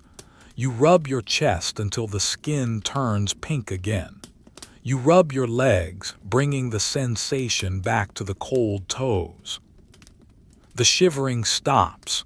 A glow begins to spread through you. It is the afterburn of the cold plunge. Your blood vessels, having constricted in the water, now dilate, flooding your skin with warm, oxygen-rich blood. You feel warmer now than you did in the tepidarium. It is a radiant, internal heat that feels inexhaustible. You wrap the sheet around you like a toga, tucking the end securely. You stand on the sea creature mosaic, feeling the coolness of the floor through your soles, but it no longer bothers you. You are insulated by your own vitality. You look around the frigidarium. It is a beautiful room. The cold has preserved it well. The marble is pristine. The echoes are sharp and clear. You clap your hands once. Clap. The sound ricochets off the walls, a sharp crack that hangs in the air for a second before fading. You feel clarity. The fog of the steam room is gone. Your mind is sharp, focused. The lethargy of the heat has been replaced by a calm alertness. You are ready for the final anointing, the sealing. You walk towards the exit, not the way you came, but towards the dressing room. You re-enter the corridor. The air here is neutral. You walk back to the apoditerium, the changing room where you started. It is as you left it. The lamps are still burning. The shadows are still in the same places. Your clothes are waiting in the niche. But you do not dress yet. There is one final step. The skin, now clean and closed, needs to be fed. It needs the final layer of protection. You go back to the table where you left the small jar of pure, unmixed olive oil, the high-quality oil, the green gold. You did not use this for the massage. This is for the finish. You pour a small amount into your palm. It is cool, room temperature. You rub your hands together. You apply it to your skin. This time you do not massage deep. You apply it lightly, a thin veneer. You stroke it over your arms, your chest, your legs. It sits on the surface, sealing the moisture in. It gives your skin a luminous, healthy sheen. You are polishing the statue. You smell the oil. It is simpler than the bay laurel. It smells of fruit and sun. It is a clean, honest scent. You are done with the water. You are done with the fire. You are done with the ice. You are back to the earth. Now you dress. You reach into the niche. You pull out your tunic. It is warm from sitting in the heated room. You pull it over your head. The soft wool slides over your oiled skin. It feels luxurious. It does not itch. It feels like a second skin. You tie the belt. You pull it snug. You reach for your cloak, the pinula. It is heavy, thick. You swing it over your shoulders. You fasten the bronze fibula. Click. The weight of the cloak settles on you. It is a fortress of wool. You sit down on the bench to put on your sandals. You slide your feet into the leather straps. You buckle them. The leather is still warm. You wiggle your toes. They are dry, clean, warm. You stand up. You are fully dressed. You are armored against the winter. You look around the changing room one last time. You see the empty pitcher.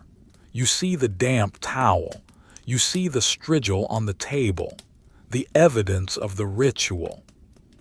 You feel a profound sense of satisfaction. The task is done. The body is cared for. The night awaits. You walk to the door that leads out of the bath complex, back into the main villa. You push the curtain aside. You step out into the corridor. The air in the villa is cooler than the bath, but it is warm enough. You walk down the hallway. Your footsteps are quiet. You are moving slowly, carrying the peace of the bath with you. You are heading towards the triclinium, the dining room, but not for a feast, for a quiet, simple meal.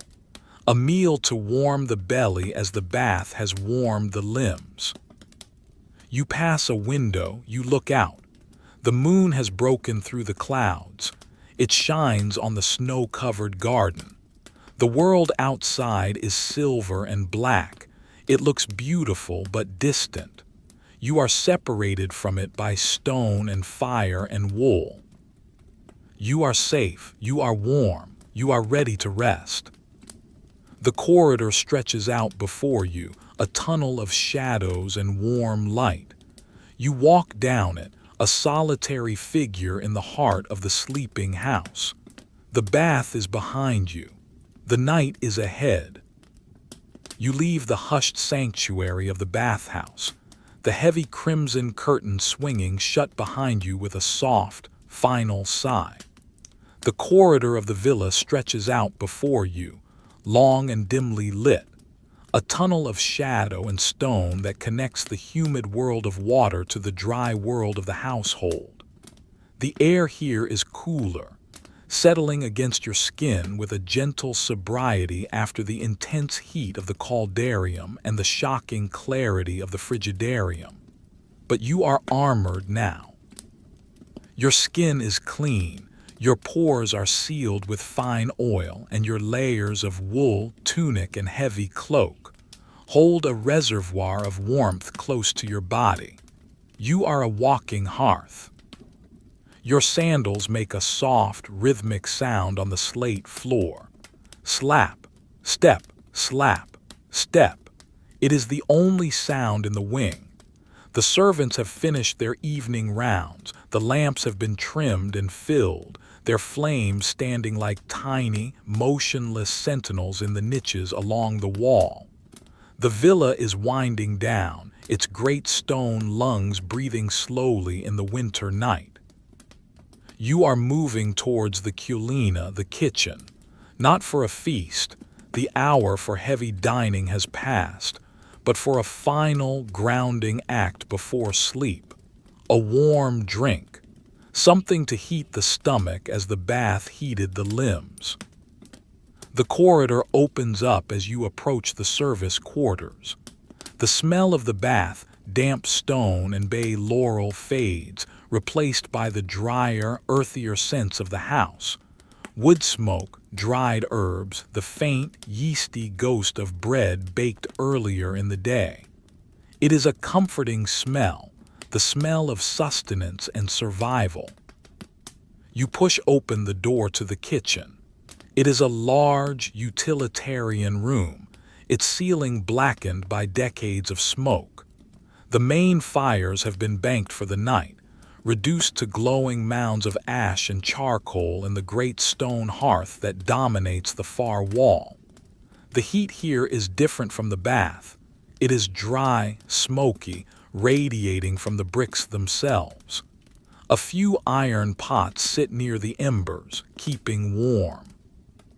Bunches of dried herbs, thyme, oregano, sage, hang from the rafters, their leaves brittle and dusty, rustling slightly in the draft from the door. You walk to the center of the room. A heavy wooden table stands there, scarred by knives and stained by spills, a map of 1,000 meals prepared. On it sits a small, courseware jug and a cup of red Samian-ware, glossy and smooth. You are here to prepare pasca or perhaps a warm, spiced wine, a calda, something simple. You choose the wine. A small amphora stands in the corner, its clay surface cool to the touch. You lift it. It is heavy, half full. You pull the cork. The smell of the wine is sharp, acidic, the smell of grapes grown on a sun-drenched hill far to the south, now sleeping in the dark of the north. You pour a measure of wine into a small bronze saucepan. The liquid is dark, almost black in the dim light. You add a splash of water from a pitcher standing nearby to dilute it. Only barbarians drink wine neat, and tonight is about temperance, not intoxication. Now the spices. You walk to a shelf where small clay jars are lined up. You select one, pepper, just a pinch. You sprinkle the black grains into the wine. They float on the surface for a moment before sinking. Then honey. A jar of golden, crystallized honey sits near the hearth, kept soft by the residual heat. You take a wooden spoon, dip it in, and twist it, pulling up a thick, amber ribbon of sweetness. You let it drip into the saucepan. Drip, drip, plop. The honey dissolves slowly, swirling into the dark liquid. You place the saucepan on a trivet over the glowing coals of the hearth.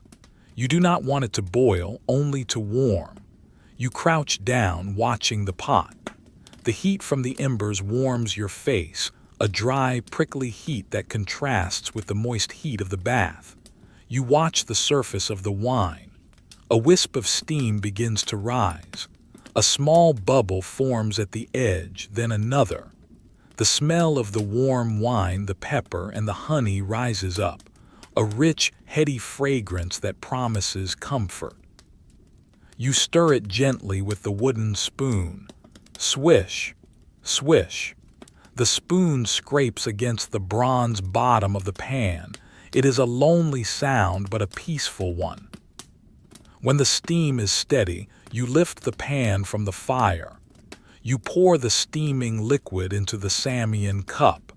The red pottery becomes hot in your hand instantly. You cradle it, feeling the warmth seep into your palms. You take a sip.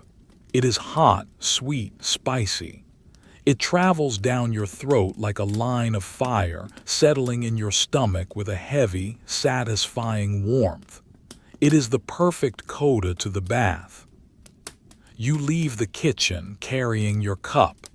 You walk back into the corridor, but this time you head towards the living quarters, the cubiculum. The house feels even quieter now. The silence is thick, insulating. You pass the tablinum, the study. The curtains are drawn, the scrolls are rolled and shelved. The wax tablets are closed. The business of the empire has stopped for the night. There are no taxes to be collected, no laws to be debated.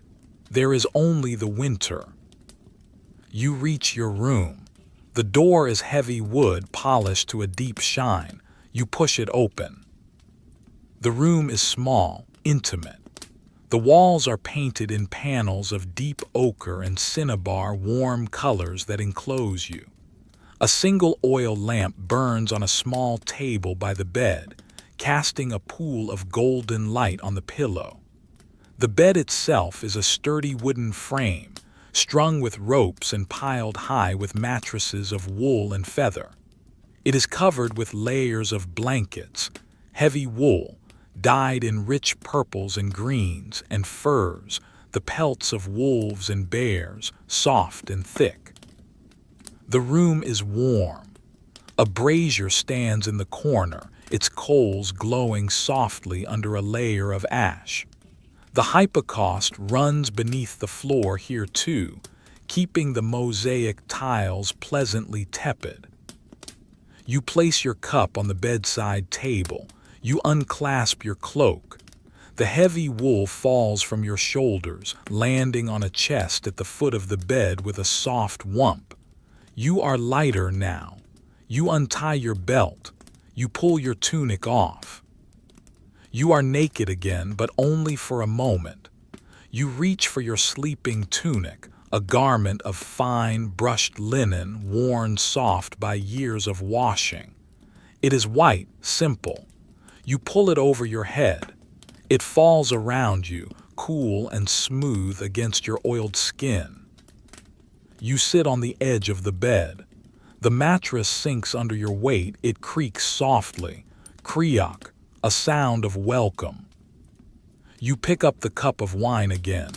You hold it with both hands, savoring the last of its heat. You take another sip. You look at the flame of the lamp. It is perfectly still. A tiny spear of fire. You watch the wick, black and curled, drinking the oil. You think about the oil you applied to your skin. You can still smell it, the faint, clean scent of olives. You feel preserved. You feel ancient and new at the same time. You finish the wine. You place the empty cup on the table. You swing your legs up onto the bed. You slide down under the covers. First the linen sheet, cool and crisp. Then the wool blankets, heavy and warm. Then the fur, a weight that presses you down into the mattress. You lie on your back. You stare up at the ceiling. The plaster is smooth, unadorned. The shadows from the lamp dance gently in the corners. You are buried under layers of warmth. The weight of the bedding is comforting. It feels like a hug that does not end. You can feel the heat of your own body reflecting back at you from the blankets. You are a self-contained unit of warmth. You wiggle your toes. They brush against the linen sheet. They are warm. You let your hands rest on your chest. You feel your breathing. It is slow, deep. Inhale, exhale. The rise and fall of the blankets is hypnotic. You listen to the sounds of the night. Outside, the wind has picked up. You can hear it moaning softly around the corners of the villa, a distant, lonely sound. It scratches at the roof tiles. Scritch, scratch, but it cannot get in. The walls are thick. The roof is sound. You are safe. Inside, the silence is profound. The only sound is the occasional pop of a coal in the brazier, or the settling of the house timbers as they cool. Creak, tick. You close your eyes. The darkness behind your eyelids is warm and velvety. You see the afterimage of the lamp flame, a small orange dot that slowly fades to black. Your thoughts begin to drift. You think of the bath, the steam, the cold water, the oil. It feels like a dream now, a ritual performed in another world. You think of the garden outside, buried in snow. You imagine the statues standing there, white and silent. You imagine the trees, their branches heavy with ice. You are glad to be here in the wool and the warmth. Your body feels heavy. Gravity seems to be pulling you down deeper into the mattress. Your limbs are leaden, relaxed. The tension of the day has completely dissolved. You turn on your side. The bedding rustles softly. Rustle, hush. You pull the fur blanket up to your chin. The fur tickles your cheek. It smells of pine and smoke. You are almost asleep, but not quite. You are in the borderland, the place where thoughts become images, where logic dissolves into feeling. You remember the jar of oil, the green glass. The way the light shone through it, it was like a jewel, a liquid jewel. You drift deeper. The room fades away. The lamp flickers and dies, its oil exhausted. The darkness is total now, but it is a friendly darkness, a warm, protective darkness. You are a seed in the earth. You are a bear in a cave. You are a Roman in winter. You sleep. But the story is not over. The night is long. The winter is deep. And there are other rituals, other quiet moments in the life of the villa that spin out in the silence of the snow. The wind hums outside. The embers glow. The house breathes. You are asleep. Pause. But wait, there is a sound, a soft scratching at the door, not the wind, something closer. You stir, you open one eye. The room is dark, save for the faint red glow of the brazier. The scratching comes again, scritch, scritch. It is the house cat, the mouser seeking warmth. You smile in the dark. You do not move. You let the sound lull you back. It is a domestic sound, a sound of life. You close your eye again. The night stretches on, hours of silence, hours of warmth. The hypocaust beneath the floor continues its work.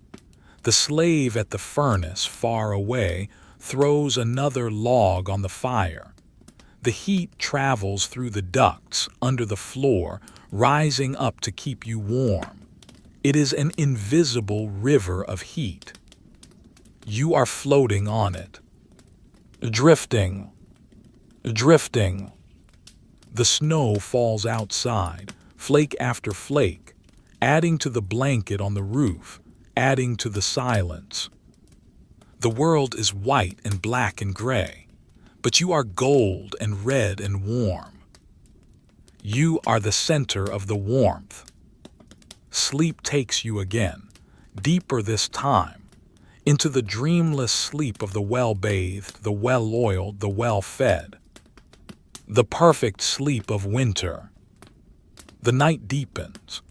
Outside the walls of the villa, the winter moon has climbed high into the sky, casting a pale, silver light that turns the snow-covered landscape into a ghostly mirror of the world. The wind has shifted, now blowing steadily from the north, carrying with it a dry, crisp chill that freezes the very moisture in the air. The trees in the distant orchard, their branches bare and black against the white ground, stand silent and rigid, as if held in a breath of suspended animation. Occasionally, a branch cracks under the weight of the frost, a sharp, sudden snap that echoes briefly before being swallowed by the immense silence of the valley. But inside the cubiculum, the small bedroom where you lie, the world is reduced to a sphere of warmth and quiet. The oil lamp on the bedside table has burned low, its flame now a tiny blue bead hovering just above the wick, casting long, wavering shadows that dance gently on the painted plaster walls. The brazier in the corner still glows, a nest of embers breathing a soft, radiant heat into the room. Every so often, the charcoal shifts with a minute clink, a sound so small it seems to emphasize the stillness rather than disturb it. You are drifting in that heavy, luxurious state between wakefulness and sleep, where the body feels anchored to the bed by a pleasant gravity. The layers of wool and fur press down upon you, a comforting weight that feels like a physical embrace. The linen sheet next to your skin has warmed to your body temperature, creating a microclimate of perfect equilibrium. Your mind, untethered from the day's obligations, begins to wander through the quiet geography of the house. You think of the atrium, the central hall of the villa, now empty and silent. In your mind's eye, you walk its perimeter. The impluvium, the shallow pool in the center designed to catch rainwater, is likely frozen over, a sheet of dark ice reflecting the square of the open roof above. The moonlight would be falling there, cutting a sharp geometric shape on the floor. You imagine the cold air descending through the compluvium, the opening in the roof, a column of winter chill that stands in the center of the house like an invisible pillar. But the rooms around it, the allée, the tablinum, are sealed behind heavy curtains and doors, protected by the hypocost's unending breath. You turn over in the bed. The mattress of wool and feathers rustles softly beneath you. Shhhhhh. It is a dry, whispering sound. You pull the fur coverlet up higher, tucking it under your chin. The fur is soft, likely wolf or bear, cured to a velvet suppleness. It smells faintly of cedar chests and dried lavender, the scent of storage and preservation. Your thoughts drift to the kitchens, to the culina. The fire there would be banked now, a mountain of gray ash covering the red heart of the coals to keep them alive until morning. The slaves would be asleep in their quarters, huddled together for warmth. The great clay jars of grain and oil would be standing in the shadows, silent sentinels of the household's wealth. You imagine the mice, tiny and quick, darting along the skirting boards, their paws making no sound on the packed earth floor. They are the secret inhabitants of the night, the small lives that continue while the masters sleep. You think of the rhodium, the granary. It stands separate from the main house, raised on stone pillars to keep the damp and vermin out. Inside, the air would be cold and dry, smelling of dust and dried wheat. The sacks of grain are piled high, a fortress against the winter hunger. There is a deep, primal comfort in knowing the granary is full. It means survival. It means the household can weather the storm. You visualize the grains of wheat, millions of them, sleeping in the dark, waiting to be ground into flour, waiting to become bread. The wind outside rises slightly, a low moan that vibrates against the shuttered window. Mmmmmm. It is a mournful sound, the sound of a world that is inhospitable and vast. It makes the warmth of the bed feel even more precious. You curl your toes, feeling the heat trapped in the wool. You are a small island of life in a sea of cold. You think of the oil again, the oleum. It is not just a fuel or a food, it is a presence. It is the liquid sun of the south, transported here in amphorae sealed with pitch and pine resin. You imagine the journey of the oil, the groves in Baetica or Africa, the gnarled trees twisting out of the dry red earth. The harvest, the pressing, the long voyage across the sea in the belly of a merchant ship. The creaking of the ship's timbers, the slap of the waves, the smell of salt and tar. Then the journey upriver, the transfer to carts, the slow trundle along the straight Roman roads, through forests and over mountains, until it arrived here, at this villa, on the edge of the known world. And now that oil is on your skin. It has become part of you. You run your hand over your arm under the covers. The skin is smooth, supple. The scent of the bay laurel has faded to a whisper, a mere memory of green leaves and summer heat. You shift your legs. The heavy wool blankets settle around you. You are cocooned. You are safe. Your mind moves to the hypocaust, the invisible engine of the villa. You imagine the prefernium, the furnace room located outside the main living areas. It is a place of soot and heat, where a slave tends the fire night and day. You picture the flames licking at the underside of the floor, the hot gases flowing through the pilly stacks, the hollow tiles in the walls. It is a circulatory system of heat, as vital as the blood in your veins. You feel a sudden gratitude for that unseen fire, for the labor that keeps the stone floors warm even when the ground outside is frozen hard as iron. The charcoal in the brazier settles again. Tink. A tiny spark flies up and dies instantly. The red glow pulses, fading slightly as a layer of ash forms over the coals. It is a dying star in the corner of the room. You listen to your own breathing. It is slow, rhythmic. Inhale, pause, exhale, pause. It matches the rhythm of the house. The house breathes too, expanding slightly in the day's heat and contracting in the night's cold. The timbers creak. The stones settle. You think of the library, the bibliotheca. The scrolls are sleeping in their cubbyholes, the nidai. The words of Virgil, of Cicero, of Ovid are rolled up tight, preserving the thoughts of dead men. You imagine unrolling a scroll, the dry papyrus crackling, crackle, snap, the smell of ink and old glue, reading by the light of a lamp while the snow falls outside. It was the best of times, it was the worst of times. No, that is a different story, but the feeling is the same. The comfort of a story in the dark. You drift deeper. The images become less distinct. The granary becomes a mountain of gold. The oil becomes a river. The hypocaust becomes a dragon sleeping under the floor. You are floating on a raft of wool on a river of sleep. The current is slow, gentle.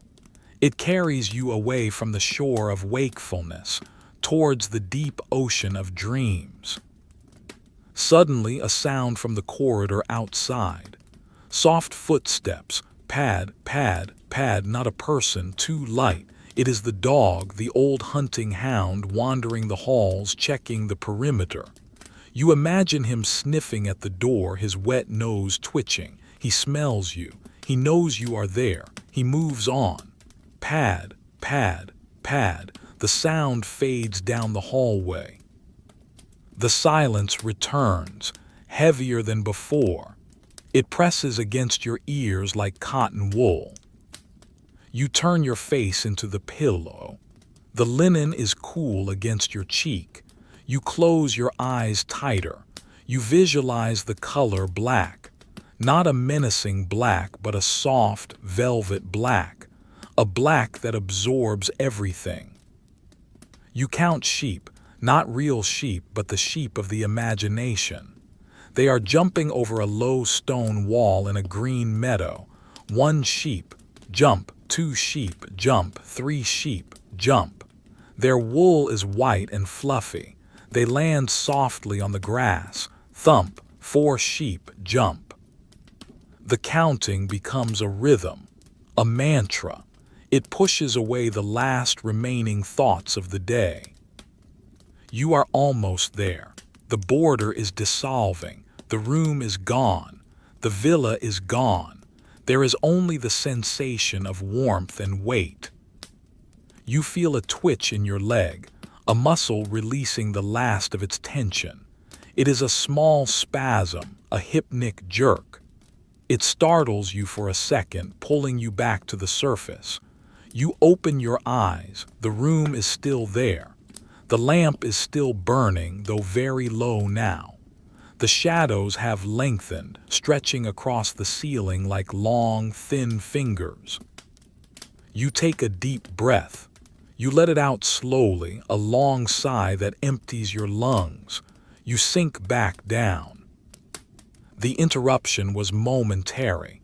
The tide of sleep is rising again. It pulls you under. You think of the snow falling outside. millions of snowflakes, each one unique, falling through the dark sky. They land on the roof, on the trees, on the ground. They pile up, layer upon layer. Soft, silent, white. The world is being buried in silence. You imagine the sound of snow falling. It has no sound. It is the sound of silence itself. Hush, hush, hush. You are warm, you are safe, you are tired. The brazier gives one last, soft pop. It is a good night kiss from the fire. You let go. The raft drifts out to sea. The shore disappears. You are asleep. But the night is not over. The villa stands watch. The stones hold the heat. The oil seals the skin. The wool holds the warmth. And in the deep, dark heart of the winter, life goes on, slow and steady and boring. And warm. The oil lamp on the bedside table, which has been the faithful guardian of the room's twilight, finally exhausts its fuel. The level of the golden liquid has dropped millimeter by millimeter over the last hour, exposing the woven linen wick to the air. The flame, once a steady, bright tear of amber light, begins to pulse. It dips low, turning blue at the base, then flares up one last time in a silent gasp of combustion before vanishing completely. A thin, gray ribbon of smoke rises from the blackened tip of the wick, spiraling upward into the darkness. It carries a specific scent, the smell of extinguished fire, sharp and acrid for a moment, before it dissipates into the larger, warmer smell of the room. Wool, lavender, and the faint, sweet residue of the sleeper's breath. The room is now plunged into a darkness that is not absolute but textured. The coals in the brazier have settled into a bed of deep, glowing garnet. They are no longer flaming. They are merely existing as pure heat. A layer of delicate white ash covers them, insulating their core, ensuring that they will burn slowly, steadily, throughout the deep watches of the night. The light they cast is minimal, a faint, reddish aura that barely touches the legs of the table or the fringe of the rug. It is a light that belongs to the earth, not the sky. You are asleep, but the house is not. The villa is a living organism, and while its masters rest, its internal systems continue their slow, rhythmic functions. Deep beneath the floor where you lie in the subterranean veins of the hypocaust, the heat is moving. It flows like a slow, invisible river. The hot air, generated by the great furnace at the edge of the house, travels through the channels of brick and concrete. It pushes against the underside of the floor tiles. It rises up the hollow tubuli in the walls. It fights the cold that presses against the stone from the outside. It is a silent battle, fought with thermal dynamics. The cold pushes in, the heat pushes out. The heat wins. The floor remains tepid. The walls remain dry. The air in the room remains stable. Let us drift in spirit away from the bed, through the dark corridor and out to the profernum, the furnace room. Here the night is awake. The room is small, utilitarian, built of blackened brick. The air here is dry and intensely hot. A single slave, an old man named Marcus, who has tended this fire for 40 winters, sits on a wooden stool. He is not asleep. He is watching the fire. It is his companion. The mouth of the furnace is a low arch in the wall. Inside, the fire is a living thing, a bed of logs, oak and beech, burning with a steady, controlled intensity. Marcus stands up slowly. His joints creak, a sound like dry branches. He moves to the woodpile. The logs are stacked with geometric precision against the wall. He selects a piece of oak.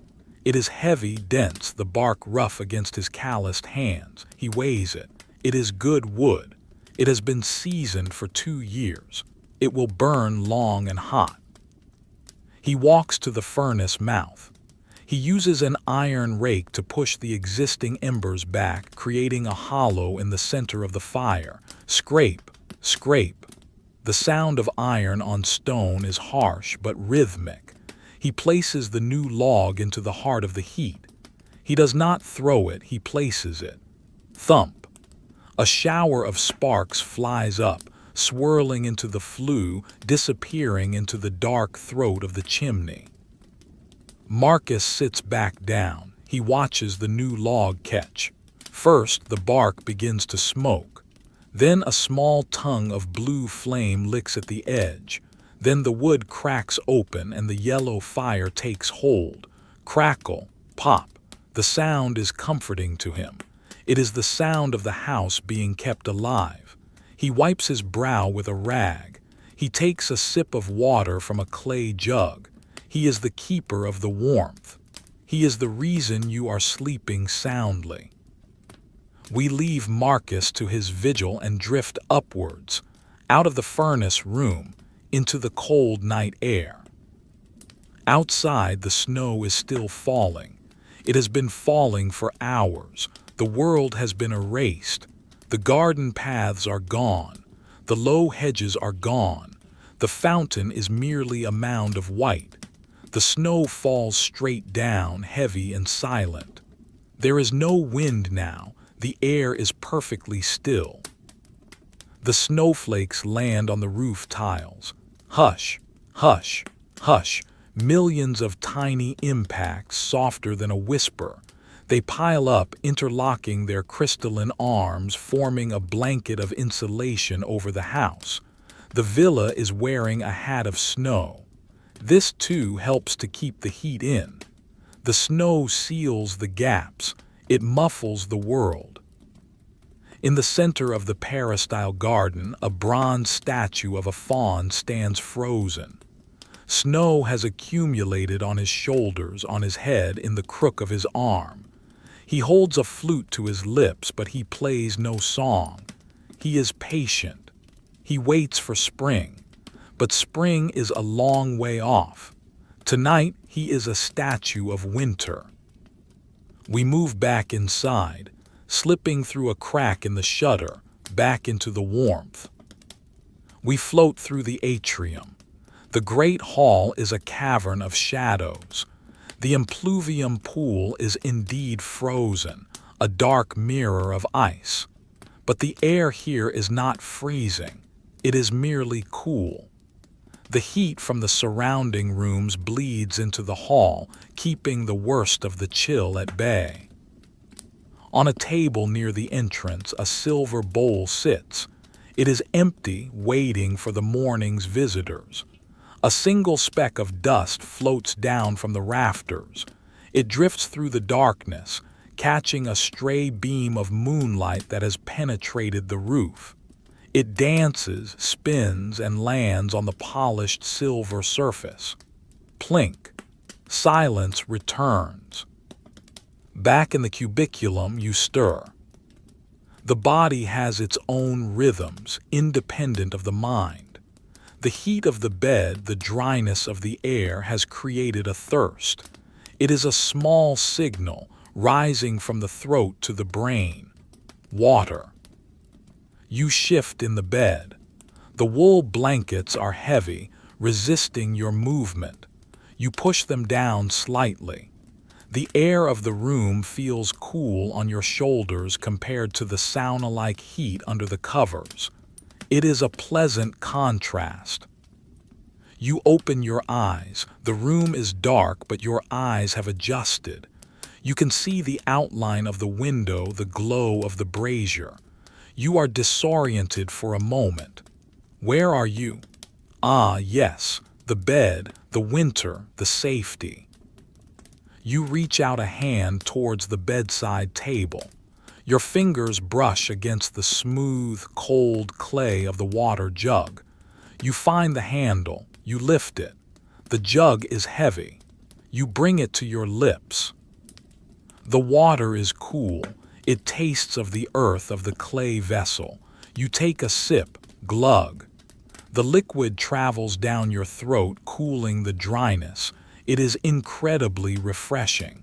You take another sip, and another. You lower the jug. You place it back on the table. You are careful not to miss. Clink, it settles. You lie back down, but the pillow is warm.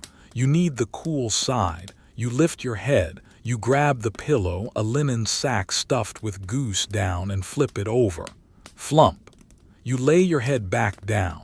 The linen on the other side is crisp, cool, perfect. You sigh.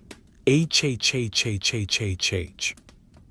You pull the blankets back up. You tuck the fur around your ears. You wiggle your feet deep into the bottom of the bed, searching for a pocket of heat you haven't used yet. You find it. It is glorious. You are awake, but only just. You are in that delicious state of conscious comfort. You know you are warm. You know it is cold outside. You know you do not have to get up. There is no rooster crowing yet. There is no bell ringing. There is only the night. Your mind begins to drift again. The dream you were having before you woke returns, hovering at the edge of your consciousness. It was a summer dream. You close your eyes. You invite the dream back. You are walking in an olive grove, but not here, not in the north. You are in the south, in Italia, perhaps near the coast. The sun is high and hot, a blazing white disk in a sky of deepest blue. The air is thick with the sound of cicadas. Zzzzzzzzzzzt. Zzzzzzzzzzzt. It is a relentless, hypnotic wall of sound. The ground beneath your sandals is dry, red dust. It puffs up with every step. You can smell the dust, a dry, baked smell. You can smell the wild thyme growing between the rocks. You reach out and touch the trunk of an olive tree.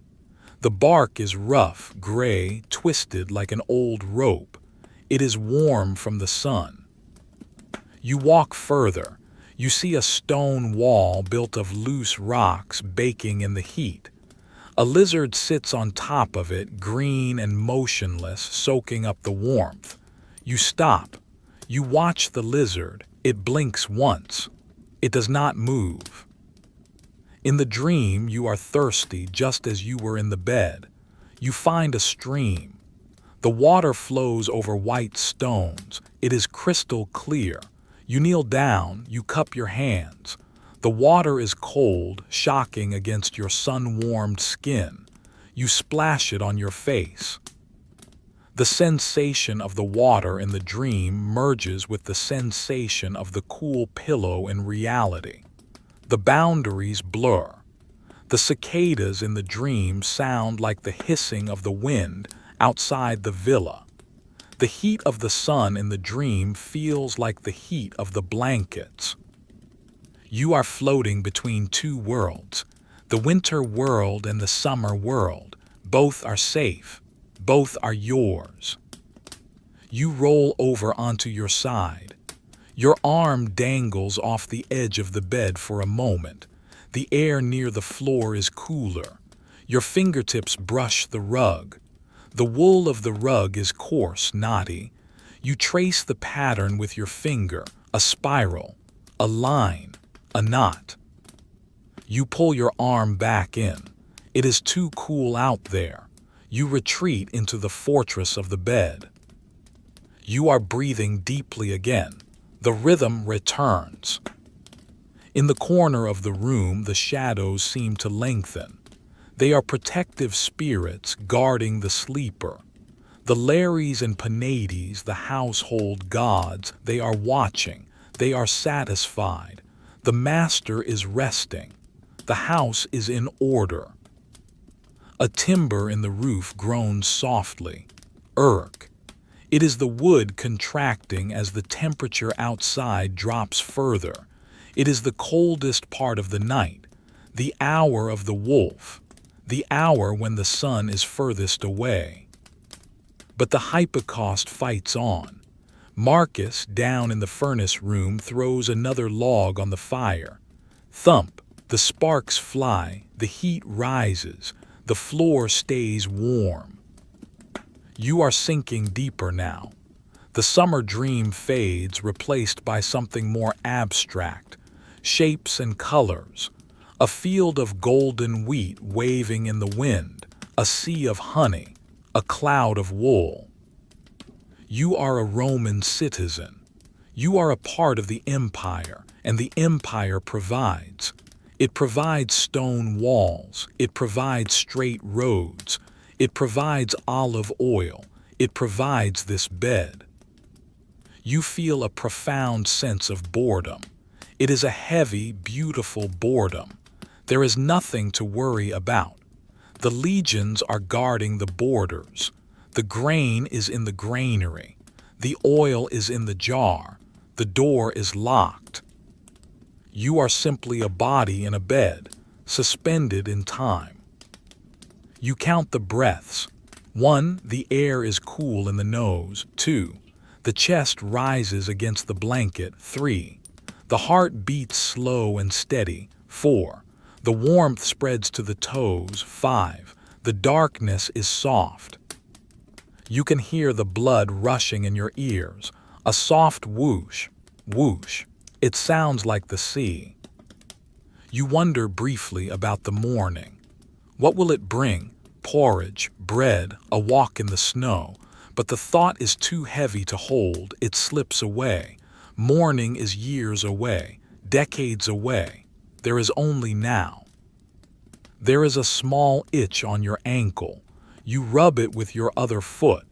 The friction of skin on skin is satisfying. The itch goes away. You settle deeper into the mattress. You are making a nest, a hollow shaped exactly like you. You are imprinting yourself on the bed. The silence of the room is so complete it feels like a physical pressure. It presses against your eardrums. It is the sound of peace. You are nearly there, the final descent. The summer dream is gone. The winter world is gone. There is only the velvet void of sleep. You float, you drift, you sink. The charcoal in the brazier shifts one last time. Click. And then there is nothing. Only the long, slow, dark river of the night carrying you gently towards the dawn. You sleep, the villa sleeps, the snow falls. Hush. The night has been a long, dark ocean, and you have drifted across it on a raft of feathers and wool, carried by the slow, rhythmic currents of deep sleep. Now, the journey approaches a shoreline. It is not a sudden arrival. There is no jarring crash of waves, no sudden blinding light. It is a subtle, almost imperceptible shift in the quality of the darkness that surrounds you. The room, the cubiculum, is no longer filled with the velvety, impenetrable black of midnight. It has softened. The shadows in the corners have lost their hard edges, dissolving into a hazy, monochromatic gray. The oil lamp, long since extinguished, sits cold and silent on the table, its purpose fulfilled. The brazier in the corner is a bed of gray ash, burying the last, faint heart of the red coals deep beneath a blanket of dust. The heat it radiates is a memory now, a gentle, lingering warmth that barely touches the cool air of the room. But you are warm. You are the warmest thing in the villa. Under the mound of blankets, the linen, the woven wool, the heavy wolf pelts, your body has maintained its own furnace. You are a sealed vessel of heat. You have not moved for hours. You are in the exact same position you settled into during the depth of the night, your limbs heavy, your breathing shallow and even. The bed has conformed to you, the mattress creating a perfect mold of your form, a hollow of comfort that fits you like a second skin. Outside, the world has changed. The snow has stopped falling. The storm has passed, leaving behind a silence so profound it feels like a physical weight pressing against the walls of the house. The wind, which had moaned and scratched at the roof tiles earlier, has died away completely. There is no rustle of branches, no creak of timber. There is only the stillness of a world held in suspension. The light that filters through the small, high window is the color of iron. It is a cold, flat light, filtered through the thick glass and the heavy drift of snow that has piled up against the external wall. It does not sparkle. It does not shine. It simply exists, a muted presence that tells you without urgency that the day has begun. But it is a day that demands nothing of you. You stir slightly. A muscle in your leg twitches. Your hand moves beneath the covers, seeking a cooler patch of linen, then retreating back to the warmth. Your eyes flutter open, just a fraction. Through the haze of your eyelashes, you see the gray ceiling. You see the outline of the door. You see the shape of your own breath, a tiny, ghostly plume of vapor that rises from your lips and dissolves instantly in the cool air of the room. You realize with a slow, dawning satisfaction that it is cold in the room. The contrast is delicious. The tip of your nose is cold. Your ears are cold. But the rest of you is buried in a tropical microclimate of your own making. This contrast makes the bed feel not just like furniture, but like a fortress. You are safe inside the ramparts of wool. You listen. The house is waking up, but it is waking up in a whisper. Far away in the service wing, the rhythms of the villa have begun again. You hear, or perhaps you feel, the faint vibration of the kitchen. Someone is kneading dough. Thump, push, turn. It is a slow, rhythmic sound traveling through the stone floor. They are making the morning bread, the pannies. You imagine the dough, white and soft, rising in the warmth of the oven. You imagine the smell of yeast and flour beginning to fill the air, drifting down the corridors, a silent messenger of sustenance. But that is far away. Here in the bedroom, there is only the gray light and the silence. You think about getting up. The thought forms slowly in your mind, floating there like a leaf on a still pond. You consider the sequence of actions required. You would have to push back the heavy furs. You would have to expose your skin to the cold air. You would have to find your sandals on the floor. You would have to stand up. The thought is heavy. It is too much effort. It is unnecessary. Today is a snow day. The roads will be blocked. The passes will be closed. No messengers will come from Rome. No tax collectors will knock at the gate. The world outside has paused. The empire has stopped at your doorstep. You are granted a reprieve by the weather. You have permission to do nothing. You close your eyes again. The gray ceiling disappears. You retreat back into the dark. You snuggle deeper into the bed. You pull the fur blanket up over your ears, over your head, creating a cave of darkness. The sound of your own breathing becomes louder, amplified by the enclosure. Inhale, exhale. It sounds like the ocean again, a warm, personal ocean. You think of the oil on your skin. It has soaked in overnight, leaving your limbs feeling heavy and supple. You are preserved. You are protected. The bay laurel scent is gone now, replaced by the simple, clean smell of yourself and the wool. You drift. You are not asleep, but you are not awake. You are in the dorve, the golden hour of the morning doze. Your mind wanders to the hypocaust. The slave Marcus will have been relieved by now. A new pair of hands will be feeding the furnace. You imagine the fresh logs catching fire, the heat building up again, the slow, steady pulse of warmth beginning its journey through the ducts, moving under the floor, inching its way towards your room. It will arrive soon. The floor will warm up. The room will warm up. But for now, the cold is a luxury. You visualize the garden outside. The snow must be deep. 2 feet, 3 feet. The statues will be buried up to their waists. The fountain will be a sculpture of ice. The birds will be huddled deep in the evergreen branches of the cypress trees, puffed up against the cold, waiting for the sun.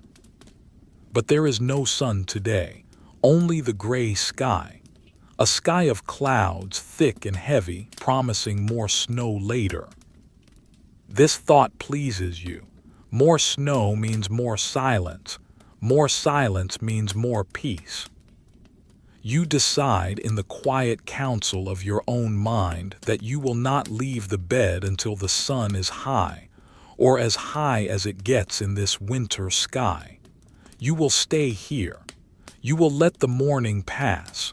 You will let the bread bake. You will let the fire burn. You are a stone in a river bed. The water flows over you, but you do not move.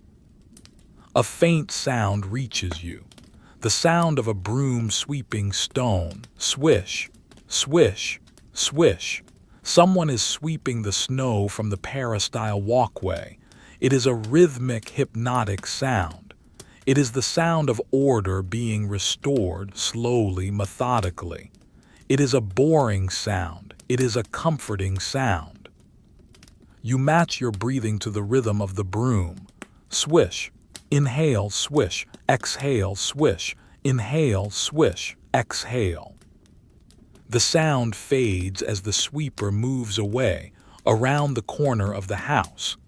The silence returns, deeper than before. You feel a profound sense of gratitude for the walls of the villa. They are thick stone, 3 feet deep. They were built to last for centuries. They keep the history out. They keep the chaos out. Inside, there is only the geometry of the room, the texture of the blanket, and the beat of your heart. You think about the library again. Later, perhaps, you will go there. You will sit in the wooden chair with the cushion. You will unroll a scroll. You will read about the wars of the past, safe in the peace of the present.